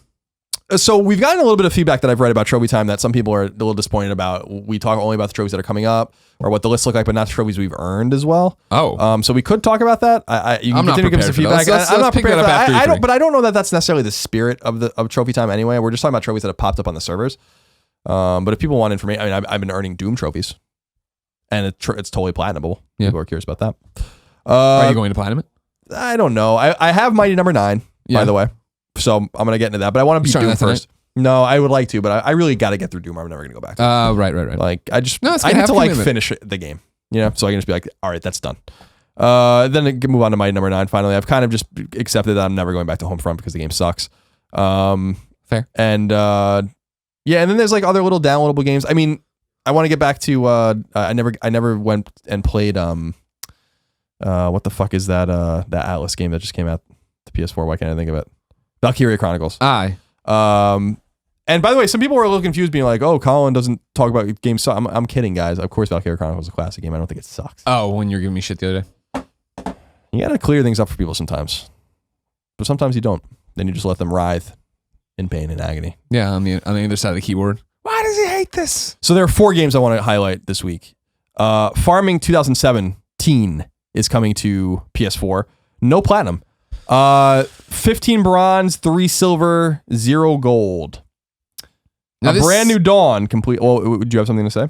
It's just roll back up. This isn't Farming Simulator. This is I think it is Professional Farmer. I think it's the same game. Okay. The logo looks the same, right? It does. Yeah, that looks a lot like it. But so again, I think they just changed the name. Why wouldn't you just double down? If you're going to copy something, just copy it to the nth degree. But the thing is that I don't think they are copying it. I think that this is. I'm just saying, if you were though, that's how I would do it. So complete the tutorial, complete 1 whole growing cycle, complete 15 whole growing cycles, upgrade all silos to level 3. Very important, as we learned in Joseph cows? in the Technicolor Dream Code. Moo, own 60 cows. Oink, own 40 pigs. Cluck, own 300 chickens. Ba, own 250 sheep. Own all fields, amber waves of grain. Own all tractors, own all trailers, own all equipment, own all available machinery. Earn 1 million euros. Really, guys? Sell 120 cows.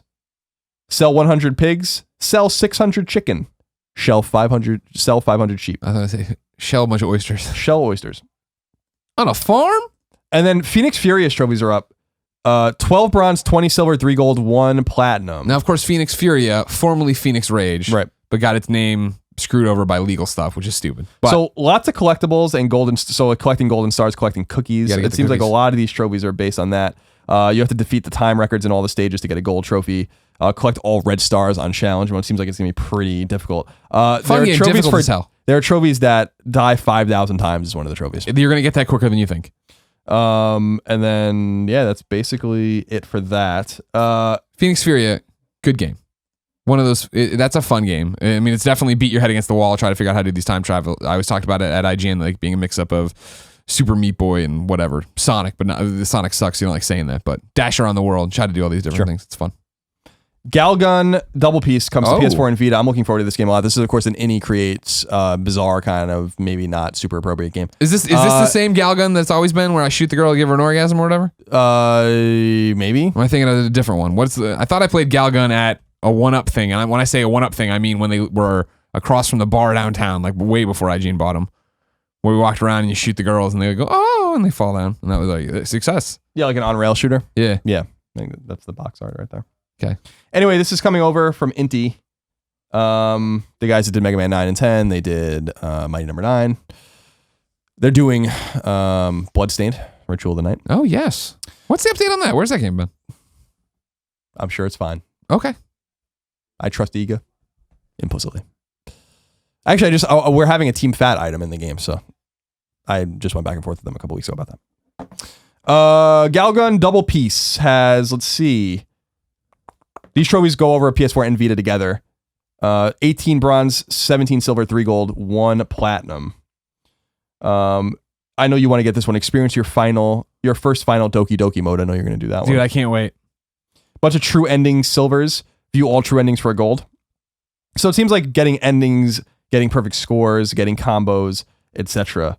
Will be your salvation here. And the game I'm really looking forward to is SteamWorld Heist, which has separate lists for PS4 and Vita, but they are the same. 30 bronze, 14 silver, 2 gold, 1 platinum. Remember the last time SteamWorld Dig didn't have a platinum, so they got smart on this one. We listened. People like these things. So there's a lot of boss related ones. Completing the game in casual mode, regular mode, experience mode, veteran mode, and elite mode are all trophies. I'll be interested to see what those are all about. Complete the game with all gold SteamWorld ranking on any difficulty is another gold trophy. Reaching level 10. It says in the parentheses DLC not included, so they're outing the fact that the game has DLC, I guess. And then there's reputation based and enemy based trophies as well.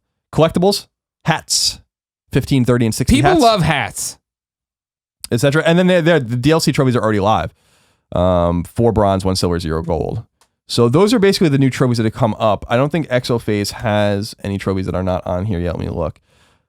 I can confirm that Galgun is the orgasm game, and I will be playing it. Cool. Yep, that's it. Oh, also, Solnar X2 final prototypes trophies are live for Vita, but I could have sworn that was already up. But maybe it was Himmelsturmer that was up, not Solnar X. That's Solnar X.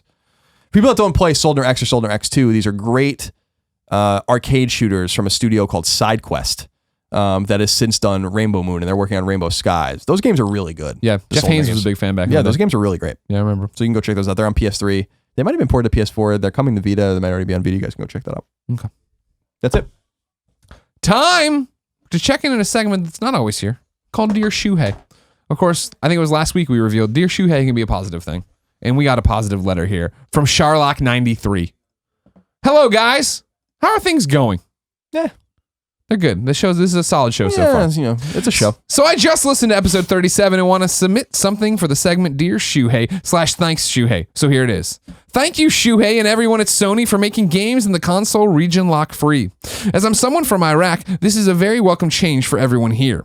I remember back when I had a PS2, I had to mod it to make games work because they had region locks. This region lock free policy, in my opinion, is the best move Sony has ever made for people outside of the US and Europe. Region locking is pure shit. Just look at Nintendo. In places like the Middle East, I believe very few people even own Nintendo stuff, mainly because of region locks and shitty Nintendo policy. And also, the main reason people mod the Nintendo consoles. Anyway, again, thank you Sony and Shuhei for giving me region lock free games. I can buy any game online and play it right on the console. P.S. I love you guys. Talking to us. That's a nice little one. It is, and it was a nice move they made starting with PS3 to do that in Vita, obviously. And PSP, I think, was region free as well. So I think it's a smart move to do those kinds of things. They know that people are buying these games left, right, and center from overseas, Play Asia, or whatever. So, and we brought games home to play on our own. I think the first game I ever played on my Vita was Uncharted imported from Japan. So I agree. I think it's a very nice move on their part, and it's not common with the other manufacturers. Okay. If you have a letter for Shuhei Yoshida or all of Sony, you of course can go to kindafunny.com/forums. Post it in the PS I Love You XOXO board. Speaking of that board, reader mail. Maelstrom. Mail call. Mail top cocktail. This is where males and females go to kindafunny.com/PSQ to get their question posted, and maybe we answer it on the show. E3 is right around the corner. So Colin, I'm going to start with the most important question. Paula G writes in and says, "Hi guys, what does John Drake do?" XOXO Paula G. Now you might say, Colin, not much. Well, that's what I was going to say, yes. But it turns out John Drake does enough. A lot. A nutch? A nutch. What was I going to say? A bunch. I was trying to say a bunch, and then I threw it out. He does a bunch. How do I know this, Colin? Because I went right to the source himself, John Drake. What's up, everybody? John Drake here at PlayStation, and Greg Miller was telling me that someone had asked him, what does John Drake do at PlayStation? So I recorded a little voice memo for the show. I'm a big fan of the show, so hopefully this answers your question. When I'm not wrestling in imaginary video game wrestling leagues of weird folks along with Greg, I work in our publisher and developer relations group at PlayStation, commonly known as third-party relations, and I am the director of portfolio strategy, which is a fancy way of saying that I work with all the publishers and studios that aren't owned by Sony to bring games to PlayStation fans. So my job is officially to look at the upcoming slate of PlayStation titles, games that are on their way to the platform, to ensure we have the right balance of content. So not a bunch of one game over the other or one genre over the other. But what that actually means is working on a few different things. So I look for games with a team here that we think will be breakout hits and work to partner with those games for the platform. I air traffic control dozens of releases that are coming all the time. There's been a lot of great games for PlayStation, and we have to kind of keep them all slotted, along with our development, operations, and store teams who all work together. I focus on making PlayStation the best place to play through integrating system features, so new things that we're rolling out with the system software. And then more fun, like I work on special projects as they come up. So I've been focused recently on ensuring we have a solid slate of games from third parties for PlayStation VR. So I get to work with a bunch of developers to ensure a strong lineup for our launch this fall, which has been my favorite. I really love doing that. And I work with the account teams to negotiate deals that help us expand the reach of games we're partnering with, bring developers and publishers to the platform who haven't been PlayStation focused in the past, and even help secure titles for Gio Corsi and my friends in third-party production to bring back classics that you guys care about. But overall, I'm just, one of hundreds and hundreds of awesome folks at PlayStation here and around the world trying to make fun stuff happen with teams big and small for the Kinda Funny and PlayStation fans to play. So I'm a big fan of the show and your community. I had a great time at Kinda Funny Live too. Hope that answers your question. Thank you for taking an interest in a random mid-level person here in Sony America, and look forward to seeing you guys online on PSN. See you soon. Well, thank you so much, Mr. Drake. You do a lot over there, it sounds like. Excited at E3 to see what his team's been working on. What are they going to bring out here? What crazy A whole lot of games? nothing, probably. What are you talking about? They got a bunch of stuff over there. You're crazy. So now let's get into some real E3 questions, predictions. Let's do that, Greg. Would you like to start, Colin, with... Yes. Okay. Aku Hit Shuji wrote in and said, "Greetings, coolest dudes in video games. Hello. Since this episode of PS I Love You XOXO is about E3 predictions, I thought it would be nice if you guys could go wild. Of course, the regular prediction game will be played, parentheses, hashtag Colin will be right. But what if we were to take it a step further? Say we throw realistic expectations out the window. What would be your dream come true E3 2016 Sony press conference announcements? Would it be a specific game, a new partnership between Sony and Company X, a new console, the rebirth of first-party Vita support? We'd love to hear your unrealistic dreams. Who knows? Shuhei might be listening. Keep up the good work. Aku. Colin, just anything can happen out there. Anything can happen. NX is a platform that runs on PlayStation 4. That'd be awesome. That might still happen at Nintendo's little...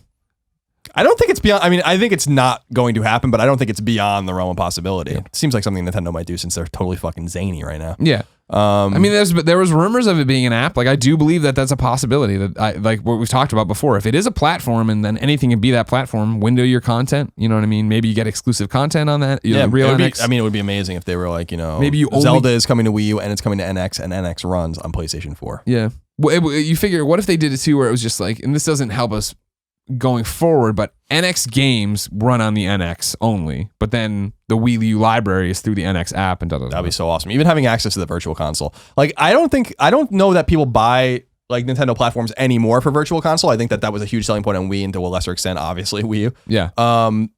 It would be cool if they were just like, virtual console is an app you can download and play NES, SNES, N64, whatever. Would you care that they wouldn't have trophies? No, not really, because like I just think that would be such a nice way. I'd spend so much. I spent hundreds of dollars on it. I bought some of those games twice or three times already, and I'd buy them all again. Yeah, I'm a psychopath. Yeah. So, and that's not even the reason. So, that would be a nice little dream. First party Vita support would be funny. The Last of Us 2, which is one of your real predictions, right? I think would be a pipe dream. I agree. By the way, do you know what pipe dream means? Do you know where that comes from? No. Have you ever thought about it? No. Aaron and I were talking about this weekend. Yeah. And I looked it up. I couldn't believe the answer. It was a pipe dream is a dream, like a fanciful thing that someone has, and it comes from opium dens. Oh, that's interesting. Is that weird? Yeah. I didn't think that at all, because there used to be a LucasArts game in the 80s called Pipe Dream. Do you remember it? Where it was like a puzzle match game, and there would be like liquid coming through, and you match the tiles like to try to get it all the way to the end. Yeah, I do remember that now that you say that. Yeah, so for some reason, I always thought it was like something to do with plumbing, but that's not true at all. Yeah. So it has to do with smoking opium out of a pipe. Gotcha. And you have pipe dreams. You have crazy ass dreams. Mm-hmm. My pipe dream for E3 would of course be Patapon. I want a new Patapon. I don't need it on Vita. I know I'm asking for too much there. And I know that this is not the platform for it. Obviously, PSX is where you go with it. But that'd be one of them. The pipe dream, right? That was like that day when I woke up. We had the rumors of the Spider-Man Sucker Punch game. And then I woke up and somebody had tweeted me the gaff thread about the leak that turned out to be false pretty quick, but a remastered Infamous for PS4 with a demo for a Spider-Man game on there. And I was like, that would be fucking amazing. That would check off so many fucking boxes. I wonder if that will happen. I wonder if that's what they're doing. I hope not. Infamous 2 on PS4 would be great, but ported by someone else. But it would be cool if they teased. It reminds me, I think one of the most clever uses of the collections on PlayStation platforms was Sly Cooper, because it wasn't until I think you platinumed all 3 Sly games. Yeah. It gave you a trailer for Sly 4. They just hit it right in there. And just waited. Yeah. And I thought that was so fucking cool. And it would be cool if Infamous did the same thing for an Infamous 3 or for another game where it's like you platinum Infamous 2, you platinum the DLC, and then like Festival of Blood, and then you get this trailer. I loved that. And they don't do that with anything outside. As far as I know, I think that was the only collection that really did something like really quite obscure like that. Sure. Because I remember it was a few days later, everyone's like, holy shit, Sly Cooper 4. And I was like, what? That's cool. And it ended up being a great game. By the way, Sly Cooper 4 is a great game. Yeah. Outside of that, I'd love them to care about Vita again. But the ship sailed on all that. And if they were going to come back, that'd be another PSX thing. I guess the pipe dream there, even more than the NX, would be like, we're doing another handheld. Right. With the shoulder. That's backwards compatible with Vita. Yeah. And it's super powerful, and here it is, or whatever. I'd shit my pants. Launch it with a Fallout game. I would like shit. I still say that they're crazy enough to do it. That's all I'm going to say, is that I think that it's pretty sure that they probably prototype things. I don't think it'll come out. I don't think they have any plans of doing it. Yeah. But a company like that, you always thinking and prototyping and figuring. There was definitely a Vita 2 that they had prototype for sure. I'm sure it's long since dead now. But you imagine, they started on real early when they were moving. I wonder if they can do it again and actually make it work. I mean, the thing about doing it again and making it work, I think, again, what I was talking about with the Vita, right, is that was in this weird spot between the Sony that was PS3 and the Sony that is PlayStation 4. And everything that worked with the PlayStation 4, you could easily apply to a handheld. And I say easily apply, I mean the tenets of it, the principle behind it, not the technology of it. But if you were like, hey, everybody, we learned from PlayStation Vita. Here's Vita 2. It has both shoulder buttons. It doesn't have the touchscreen stuff. We're lowering the cost this way, doing this way. It's smaller and compact in terms of a design where you can hold it and go. And it plays games that are as good as PlayStation 3, period. It has a way that it does get to stream your PlayStation 4 games from wherever it doesn't matter how strong the internet is. And I'm talking about bullshit stuff, but basically coming out and being like, in the same way when they came out with PlayStation 4, we're like, this is for gamers.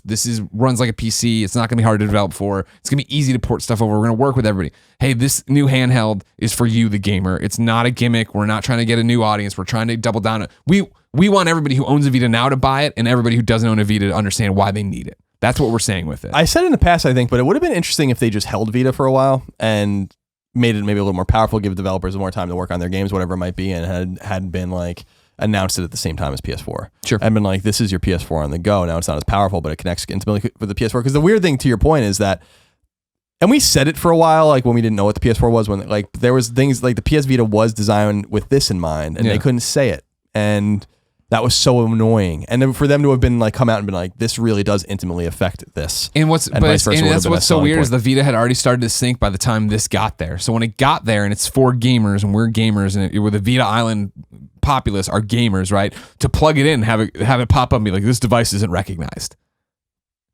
It's like, wow. You know what I mean? This is all you need to know. Because like PlayStation 3, I would turn on my PlayStation 3 to download Vita games and plug it in and content convenient. Management and do all this different stuff. It made sense. It felt like this is an ecosystem. And PlayStation 4 came out and it was like, this is the ecosystem.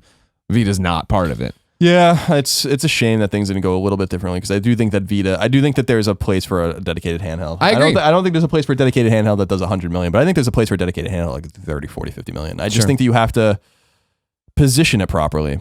And I still say there's a fucking long shot that Sony does it, but they're the ones that would do it. I think as they move their focus to VR, like that's just that's the second platform. Too many balls to juggle. Sure. And you know all about that. And I've tried, man. I've tried to juggle balls. I usually try to juggle them in sets of 2, and it's just so difficult to get to that third ball sack. Sometimes you need the ball, a third ball just involved in any way possible. I hate it when they're hitting me in the face, dragging all over, touching my nose. Right. Y2Cloud wrote into kindafunny.com/PSQ just like you can to get your question right in the air. And he says, hey, Colin and Greg. Hey. Love hearing both of you each week. Thank you. My question is, how big of a presence do you think PlayStation VR will have at E3?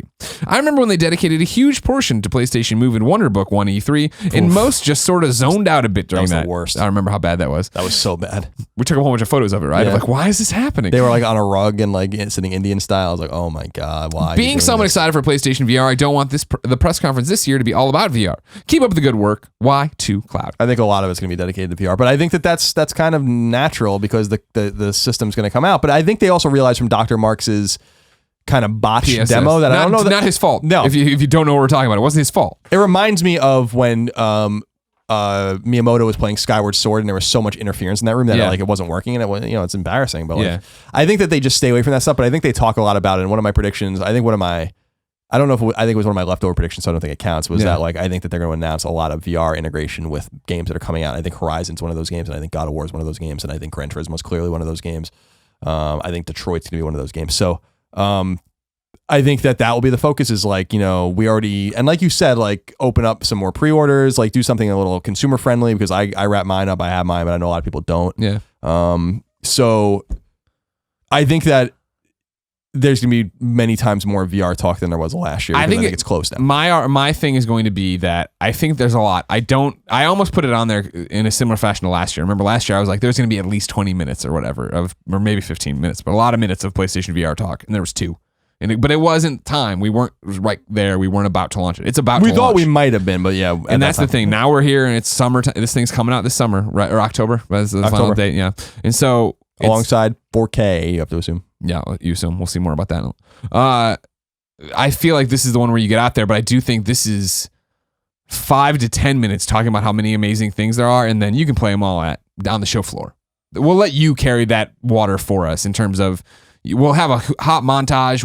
We'll do one big demo that I think will be a AAA-ish PlayStation VR game. This will be the killer app for the PlayStation 4. We'll give you a demo of that on stage in some fashion, and then the rest is in a teaser trailer. You can play the rest. So you're bullish enough to think that the killer app is not even known yet?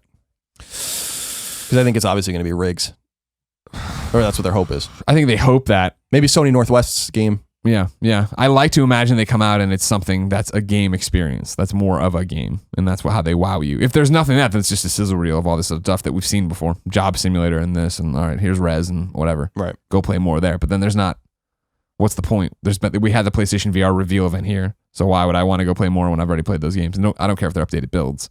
At this point, it's like, cool, get me a fucking unit and I want to sit down and play it for hours. Probably not in a row. Because who knows about extended VR time. Yeah, we're going to find out pretty soon. Speaking of 4.5, Ignacio Rojas from Chile writes in to kindafunny.com/PSQ just like you can. It says, if and when Sony unveils PlayStation 4.5, do you think the crowd will cheer, boo, both, just clap, or stay quiet? I bet there'll be people booing. I bet there will be too. Although I don't think it's going to be as bad as the AT&T 3G integration with Vita, which was really bad. I think there's going to be a lot of loud applause and hoops and hollers, and I think there's going to be some disgruntled people. What I'm most interested to see is like the think pieces after it's announced and what we know about it. Yeah. What's the price? What do the games look like? One of my kind of tangential predictions, as you have already heard, was that I think there's going to be some drama within journalistic cliques and on the internet, on Twitter and Instagram and Facebook, wherever people are fucking congregating about the shit, where it's going to be unclear the way the old versions of the games look. Sure, 100%. And I think that this is going to cause some consternation. But I don't know the level of it or whatever. I hope they're smart enough to know that they can't possibly put these things side by side and be like, well, look how good it looks compared to the console you already own that you thought you'd get a few more years out of. I still think that's going to be a huge marketing problem for them. I think they know that. And but I do think that like when God of War and Dead Don't Ride and all these games are shown, I think they're shown on 4K, and I think they make that clear, but I do not think we know what the game looks like on the other one. And I hope I'm wrong, because I hope that they figured out a more clever way. They are more clever than I am. So a more clever way to deal with that. I think it's met with timid applause, because they come out and we want to talk about this, and people already know that it's got to be the top, right? You got to reveal it right away. Yeah, before you get to games, right? Because people are here for games more than anything. But I think by the end, if they've done their jobs right, there will be applause like, okay, that wasn't as bad as we thought it was going to be. Now, what do you think of my prediction that they're going to announce a slim PS4 in addition to and drop the price? I mean, precipitously. My point still. I mean, that makes sense. I'm not against that, but I still just wonder, why not just make this the PlayStation 4? Why not just fire sale the ones you do have? Don't make a slim one. Just put a new price tag on this bad boy. Go back up. But the new one, you're eliminating this and introducing right. But then there's 4K. No cheaper option. So then the de facto thing is like you waited and now the price goes back up, which would be weird, right? On sure. Markets don't do that. They behave that way. So sure. it would be. I mean, you could make the market behave that way. I just don't know that that's gonna be a smart move for them, because then people are gonna be like, well, I've been waiting for the price to go down. You just raised it. Yeah. Yeah. But I mean, the market, a different machine, but the price dropping would be on these ones though, right? Because I love that idea, Greg, of them being like PS4, new PS4, cheap, small, it'll be there. PS3, $99, Vita, $99. This new one, $399.99. It makes sense, cool. But we would have had a leak by now. Somebody would have leaked. Some Foxconn employee would have fucking put out a photo of this, show them the ports moment. Still one of the great videos of all time. Can't believe that video is real. Yeah. Still, we've talked about it in the past. That video was fucking awesome. Because months later, everyone's like, holy shit, that was real. That was a real PlayStation 3 in that fucking Singapore market or whatever. Yeah. Everyone's like, that's such a fake. What is that? That thing's ugly. That's not the real PS3 or whatever. It came with just a loose DualShock controller, like no wire. Yeah. It's like, this is fucking awesome. What a cool piece of fucking history that is. Yeah, it'll be interesting. I don't know. Everything about PlayStation 4.5 is fascinating. I can't wait to see how they decide to market it, how they tell you about it, what it does to the landscape if you want to introduce it, or introduce one. But that's the same argument I've been making with like the Xbox One, right? Where they're like, there's going to be a smaller Xbox One and then this more powerful Xbox One down the line. It's like, well, how when you announce this new smaller Xbox One, do you then have to tip your hand that like next year sometime you're getting a powerful Xbox One? Because otherwise, why wouldn't I just wait for the more powerful Xbox One? Yeah, it's true. I think the only way you can play this though to not fuck the other people that already own PS4 is to be like, we're introducing a new PS4 that's a regular model with the same innards. It's smaller, it's cheaper, and that is always going to be available for you. And then this really boutique and premium one is here as well. But my only argument is like, how does that that doesn't help you, the people you were talking about, who this is a giant middle finger to them? Like, how does a smaller one help Well, because I think it just says to them, like, we're not prioritizing only the new one. Like this, we're so not prioritizing it that we made a new old one, for you. I guess. I just feel like that doesn't make anybody happy it makes people happy who have been waiting to buy one. But if you were waiting to buy one and it's going to be an extra $50, $100, it's like, well. Also 3 years, so 6 to 7, 7 to 8, 8 to 9. So summer 2009 was when the Slim PS3 came out, right? That was 3 years after launch. So I think that it's time as well for a refresh of this console. But maybe not. I mean, I think the console's fine as it is, but no, and I think that's one of the things about it is, it is fine how it is. So they really need to worry about that. The bean counters there are going to figure out ways to save money by getting components smaller and stuff like that. Sure. But then if they drop the price more, then they're going to obviously start eating it at some point. So I don't know. I mean, they're selling PS4s at a profit. If you want to really proliferate and make sure that the market reacts positively to the new announcement by not drying up and waiting for the new console, then you either have to have the new console available immediately at an affordable price, or you have to have an alternative for them. And I think that just saying like this PS4 is still on the shelf at the same price, I don't think is a solution. So we'll see. But I still am confident that you have to drop the price of the old consoles. Yeah. But I think that's one of the solutions is, in the gap, you're talking about the interim between it coming out and end of September, and is most games have to have it by then, and then October it's mandated. Then you could have 2 months of this being $50 cheaper, $100 cheaper. Clear out that stock and get in the new one. We'll see. We're not businessmen. We don't know. Unless the boldest thing that they could do is to say like the new PS4 will be the same exact price as the old PS4, which would really fuck up their stock of PS4s now. And that's one of those things where you have to be like, the channels are clear and we just haven't told you yet. Yeah. Yeah. But that's the only other workable solution. But then you really do screw over everyone that has one. This is such a delicate dance, dude. I don't envy them, which is why you shouldn't have done this at all. But I still say wait 2 years and release PS5. Completely backwards compatible with PS4. It solves every problem you have. And start telling the developers that have games that are out 3 or 4 years, be like, well, we have some benchmarks that we think the console is going to work out. Build them on PCs at these benchmarks, and we'll have kits to you, and that will solve your problem. Yep. Omnistalgic wrote into kindoffunny.com/PSQ, just like you can, and said, as previous champions of lesser known, more obscure games, I have to say I was disappointed in both of your less than stellar enthusiasm for The Last Guardian. Both games, IMO, have stood the test of time, even more so than some of Colin's favorites, like Symphony of the Night, particularly in Eco. You're a crazy person. At its core, it's a simple puzzle adventure with a minimalistic narrative that almost anyone can play or appreciate. The Last Guardian has to do nothing more than tell a great moving story with memorable puzzles like the previous game has. Ye of little faith. P.S. I still love you. Keep up the fine fight. Oh, I think you're absolutely crazy. No, almost nothing holds up as well as Symphony of the Night. That's why the game's so good. I just don't agree. I don't think Eco holds up. And I definitely don't think Shadow of the Colossus holds up. He puts in the fact of at its core, anyone can play or appreciate. You can appreciate. Not anyone can play it though. The control schemes are super complicated. Yeah, it's super obtuse. I remember when I even played Shadow of the Colossus at the time it came out. I was like, why does it control like this? Like this is so. And we were really learning a lot about dual analog and all that kind of stuff at that time still. But I was like, why is this so? I'm like, this is so dumb. Like the way this controls doesn't make any sense. I feel like The Last Guardian is going to be good, but I wonder. When you say you feel like it's going to be good, do you say and to break out IGN review scores? You're feeling it's going to be in the 7s, or you're saying it's going to be in the 8? I think it'll be. I think the Metacritic will be in the 7s. Yeah. I think people are going to be hard on it. I do too, and that's the whole thing. I don't know if that's fair or not. Probably not, but I mean that's just the nature. But I mean, when we talk about games that have cooked forever, and that's the thing. Even if they scrapped what Clement saw when he went to the NGP reveal, right? Like that's not the game anymore. They're still using assets and ideas and moving, and it's just like, I mean, look at that game company in Genova Chen, right? Where he came on GDC last year, not this year's GDC, last year's GDC, and talked about how much pressure there is and how they have to get it right and and that's them not having revealed anything. Think about if you're trying to make something special and amazing and trying to live up to these two games that are classics and people love and adore so much, that you go in with an initial idea, it's not working out and you scrap it, but then you keep all these elements of that idea. I just feel there's way too much stuff going on in this, in how long that game's taken to be developed for it to get to this point and come out and be like, I am relevant. I am a AAA game. I am everything you've wanted for the last decade. Like that doesn't happen. If it can happen, awesome. Yeah, I just don't know how this game doesn't disappoint everyone. Like that's for it to not be disappointing means it has to be one of the great games of all time. Like that to me is like what, and is it possible? I suppose so.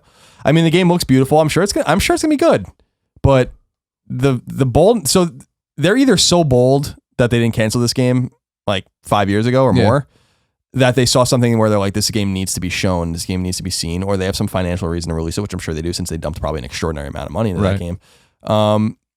But I hope it really is an artistic thing where it's like, this game actually is great. And even if we're going to eat it, like people need to know that this game was great before all said and done and Ueda fucking disappears into the, into the mist or wherever the fuck he goes next. So it's like, but like I've said many times, the story behind the game way more fascinating than the story of the game or the game itself, I'm sure. And how you get lost in the weeds so badly on a game like that is fucking beyond my comprehension. As I've said many times, and I know it's overwrote for people that have listened to us for a while, Uncharted Drake's Fortune, Uncharted 2 Among Thieves, Uncharted 3 Drake's Deception, Uncharted 4 A Thief's End, and The Last of Us all came from the same studio in the time that The Last Guardian has been in development. All of them. Yeah. It's embarrassing. I'm sorry, like those are all, and I hate to tell you The Last Guardian won't be as good as any of those games. So they have the fucking magic mixture over there at Naughty Dog, and these guys are like, something went terribly wrong with that game, and I wish that Sony would just be candid about it. I know that they were talking about technical limitations of the console stuff. I'm like, you're full of shit. I'm sorry. Like, there's something inherently wrong with this, like what happened with this game, this team. Something fell apart, and I want to know what it was. And they don't have to tell me, but I want someone over in Japan with to know that you want it. Well, someone at Famitsu or 4Gamer or something like it. People know, and I always told that we know so many interesting stories that we've not talked about American and Western game development and games, whatever. And I'm sure that story is known in journalist circles and media circles in Japan. And it's just so frustrating that there's a language and cultural barrier between the two hemispheres in terms of gaming communities where it's like, dude, I'll tell you whatever you want to know about X, Y, and Z. Like, I just want to know. Like, I'll trade you information. Like, just fucking sit down for half an hour and tell me what happened. And I think that I don't want to say it's obvious or clear because who the fuck knows, but I think there's probably a lot of tumultuous shit going on with that game. I just don't know how you like I said, Shadow of the Colossus came out in 2005. Say you take a whole year off. You start the game off in 2007 and it comes out in 2016. Come on.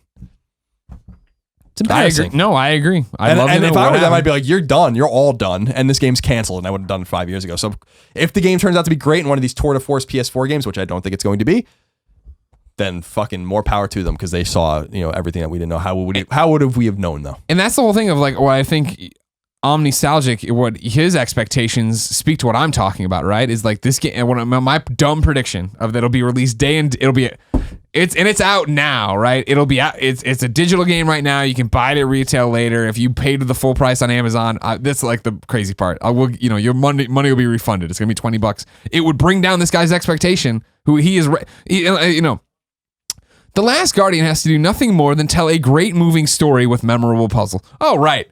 I forgot about all the great moving stories in video games that have gestated for 9 years that have just come out and been fucking on point. Yeah, that's all it has to do. Totally. Yeah, that's so easy, right? Ask Neil Druckmann how easy it is to make a great moving story and just put it out and have it be amazing. Yeah, Ask Steve Gaynor. Dude, they're in a rock and a hard place because I really do not think they can sell that game for anything less than $60 because then it's like, then you're saying like, well, then you're like, it's like you have like certain conundrums where like, if $19.99 game for The Last Guardian, they're going to make nothing on that. Second of all, everyone's gonna be like, "Are you like?" If they said that, I'd be like, "You guys think this game sucks? Thanks for letting me know because I'm not even interested in playing it now." At the $40 Ratchet and Clank level, you're like, "Really? Like, that's it?" And at $60, you're saying like, "This is a $60 game." Yeah. Even if it's a 6 or a 5, you're saying like, "This is a $60 game."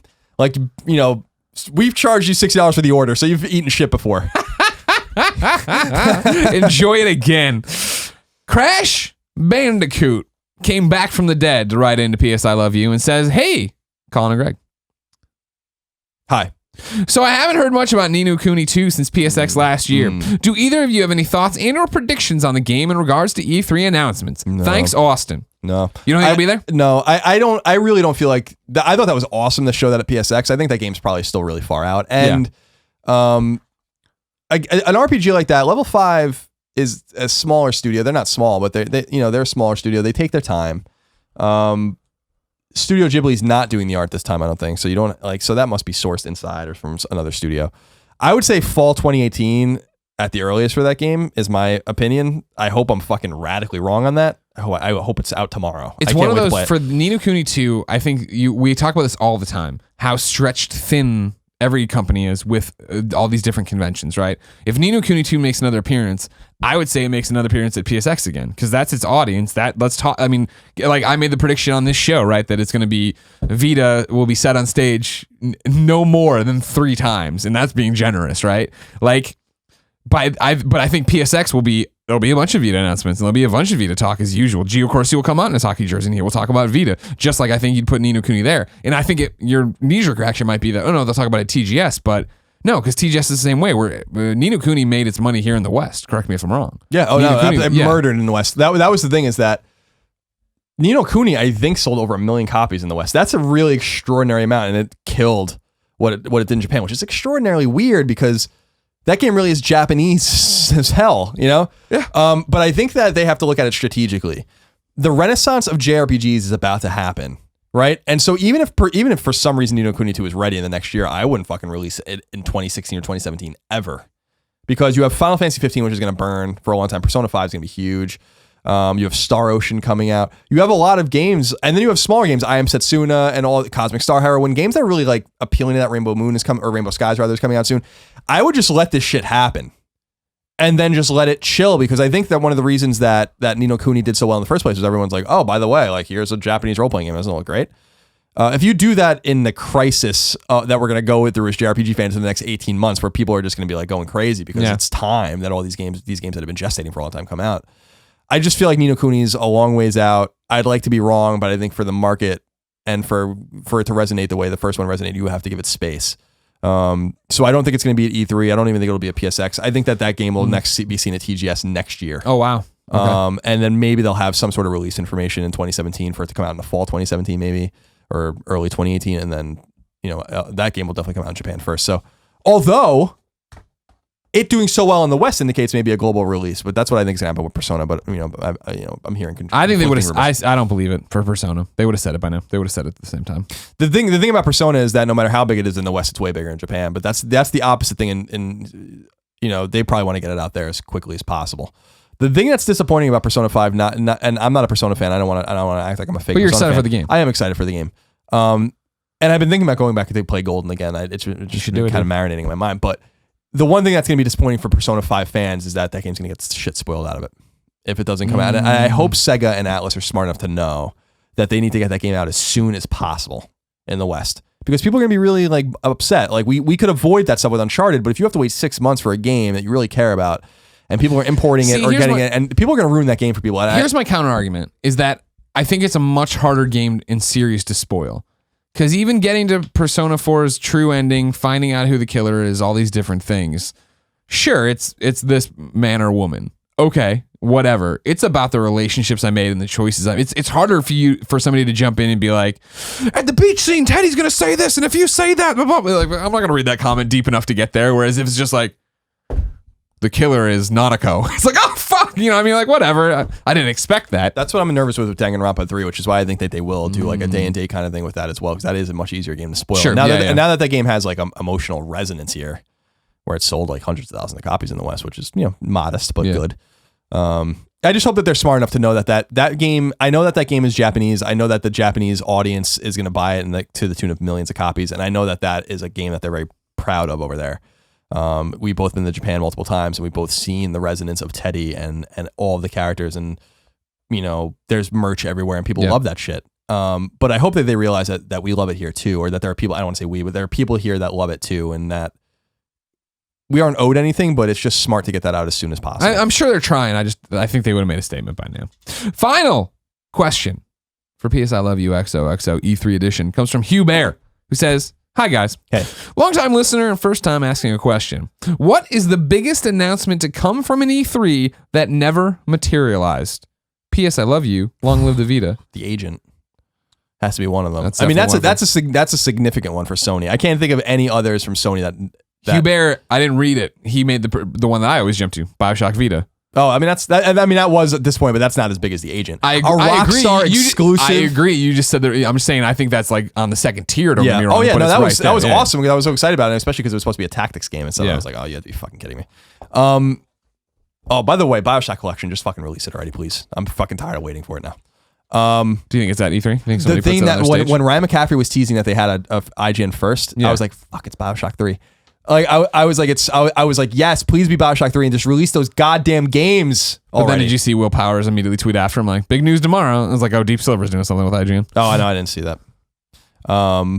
Agents of Mayhem. But yeah, I think Bioshock on Vita would have been awesome. But I think I'm hard pressed to think of something. I agree that Agent's way bigger, don't get me wrong. Because like I still like, what happened to that game? Like, what the fuck happened to that game? Yeah. Sam Houser It was just like, well, disappeared. Like, no one's ever even talked or mentioned it ever. I really want to get down to the bottom of that, even off the record. I don't even care if anyone else knows. I want to know. Yeah, it's one of those situations where I'm like, you like worked out a Rockstar exclusive, AAA Rockstar exclusive, and then it just never happened. Away. It's like when The Getaway like disappeared. It was on PS3, which was going to be awesome too, and I was like, the hell happened? I think Grand Theft Auto 4 is what happened to The Getaway. Yeah, 100%. I think they looked at that. They were like, a completely different fucking level. We don't need to worry about that. Which was frankly the problem that the original Getaway had too. But yeah, so I do think that was one of the big ones. And I wish like no one knows. Like there's no information about that at all. People worked on it. Like how does everyone just stay quiet about this for so long? That's what's so Everyone's frustrating. Terrified of Rockstar. I think that's probably the reason. 100%. They're terrified of Rockstar because it's like how like you would think that like people would talk about it eventually. Yeah, something would come out. Nothing. When you make $1 billion in a day, you don't fuck with that company. They really do keep their secrets. Yeah. Look at Red Dead Revolution. Oh God, as is my prediction for the name. Please, God, please. Colin. Yes. You ready to meet your new best friend? Sure. Time for PS I Love This Best Friend XOXO. It's where you go to kindafunny.com/forums, submit your PSN name to see if you can make friends. Everyone else who hears your names, they message you and send you friend requests, and then you have a full friends list of best friends from Kinda Funny. This one's from Mario. Mario writes in and says, Hola, parentheses, hi. Oh, that means hello, okay. Yeah. Colin and Greg. Greetings from Portugal.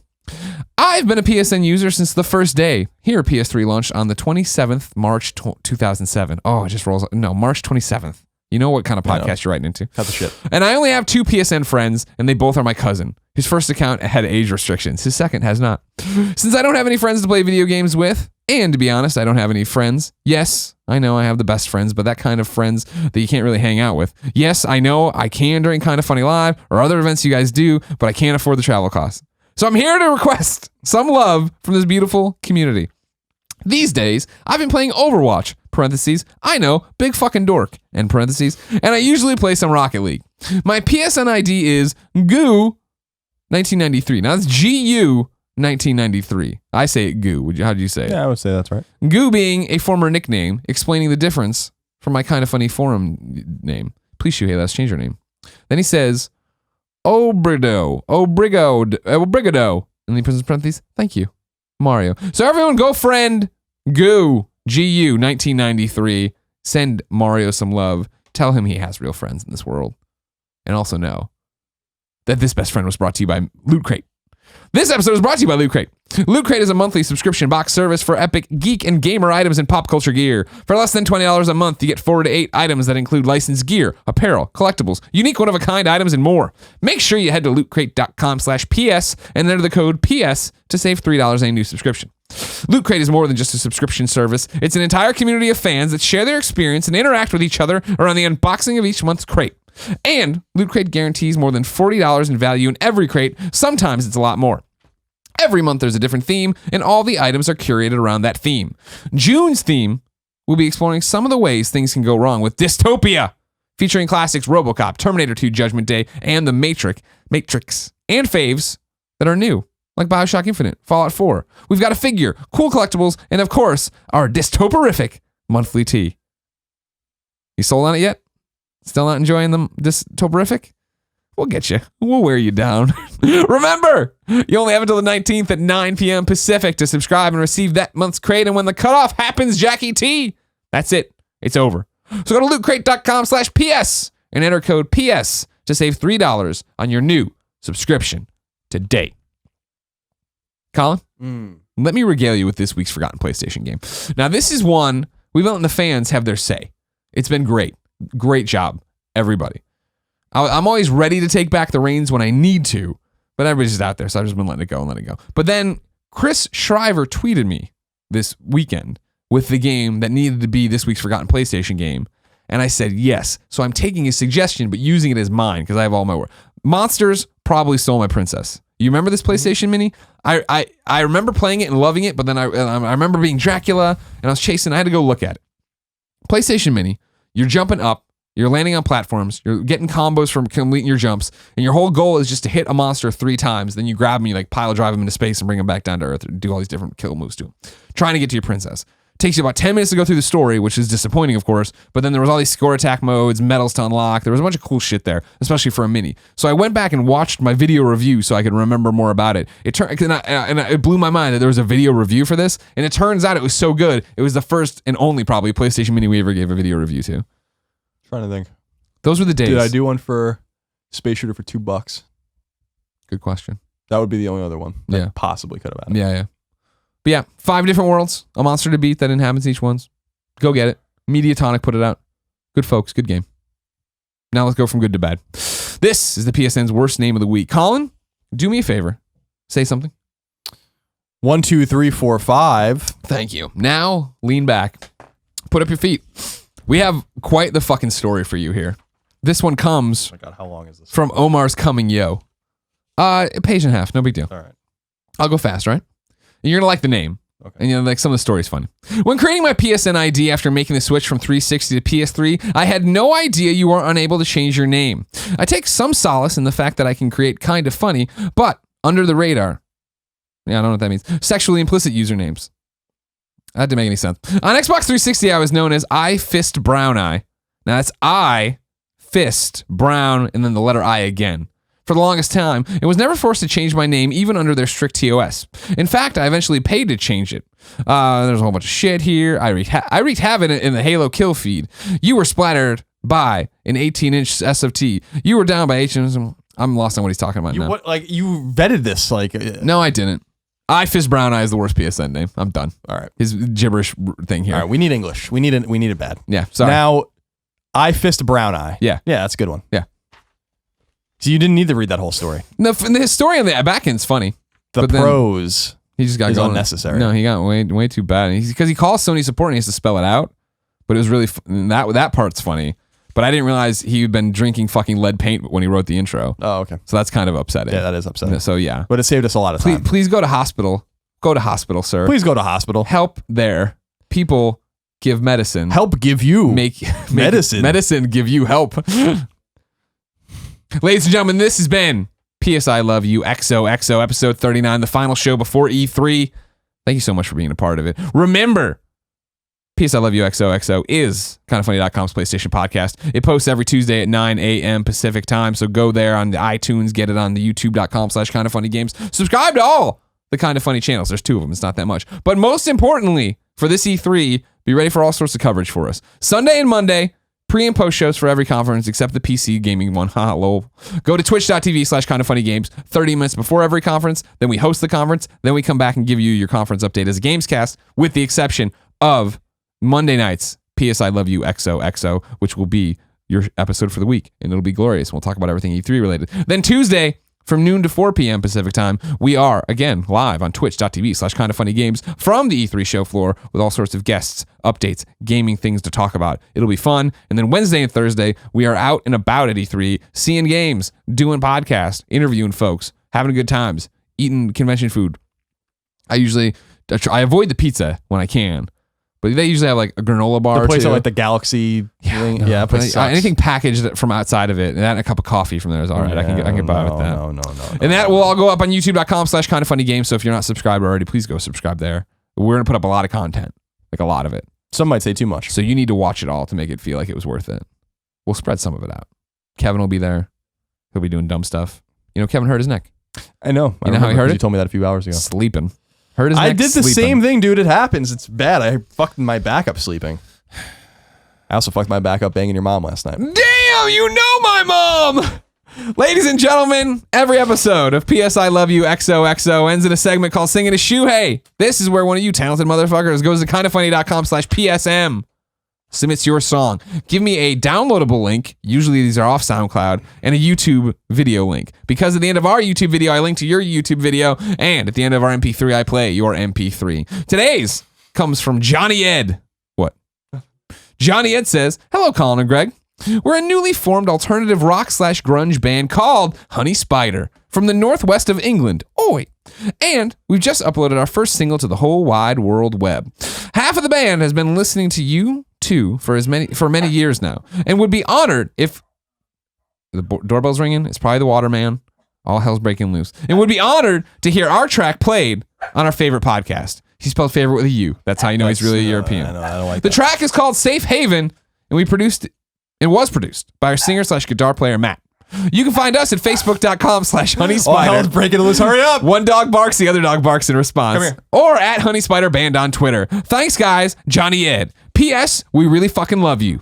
Ladies and gentlemen, our house is on fire with dogs. Hurry up. Honey Spider's the band, and this is Safe Haven. Until next time, it's our pleasure to serve you.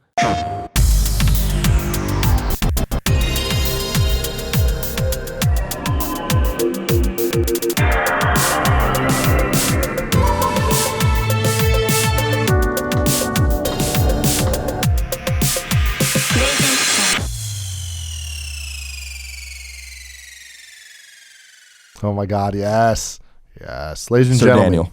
this has been the first ever episode 73 of the Kind of Funny Games cast, E3 Predictions Edition. I thought this was a damn good episode. I enjoyed it. Told y'all motherfuckers it was worth $1. And if you're watching this over on PS I Love You, I already cut it out. I already cut it off. then hey, you're not, I guess. Until next week, I love you.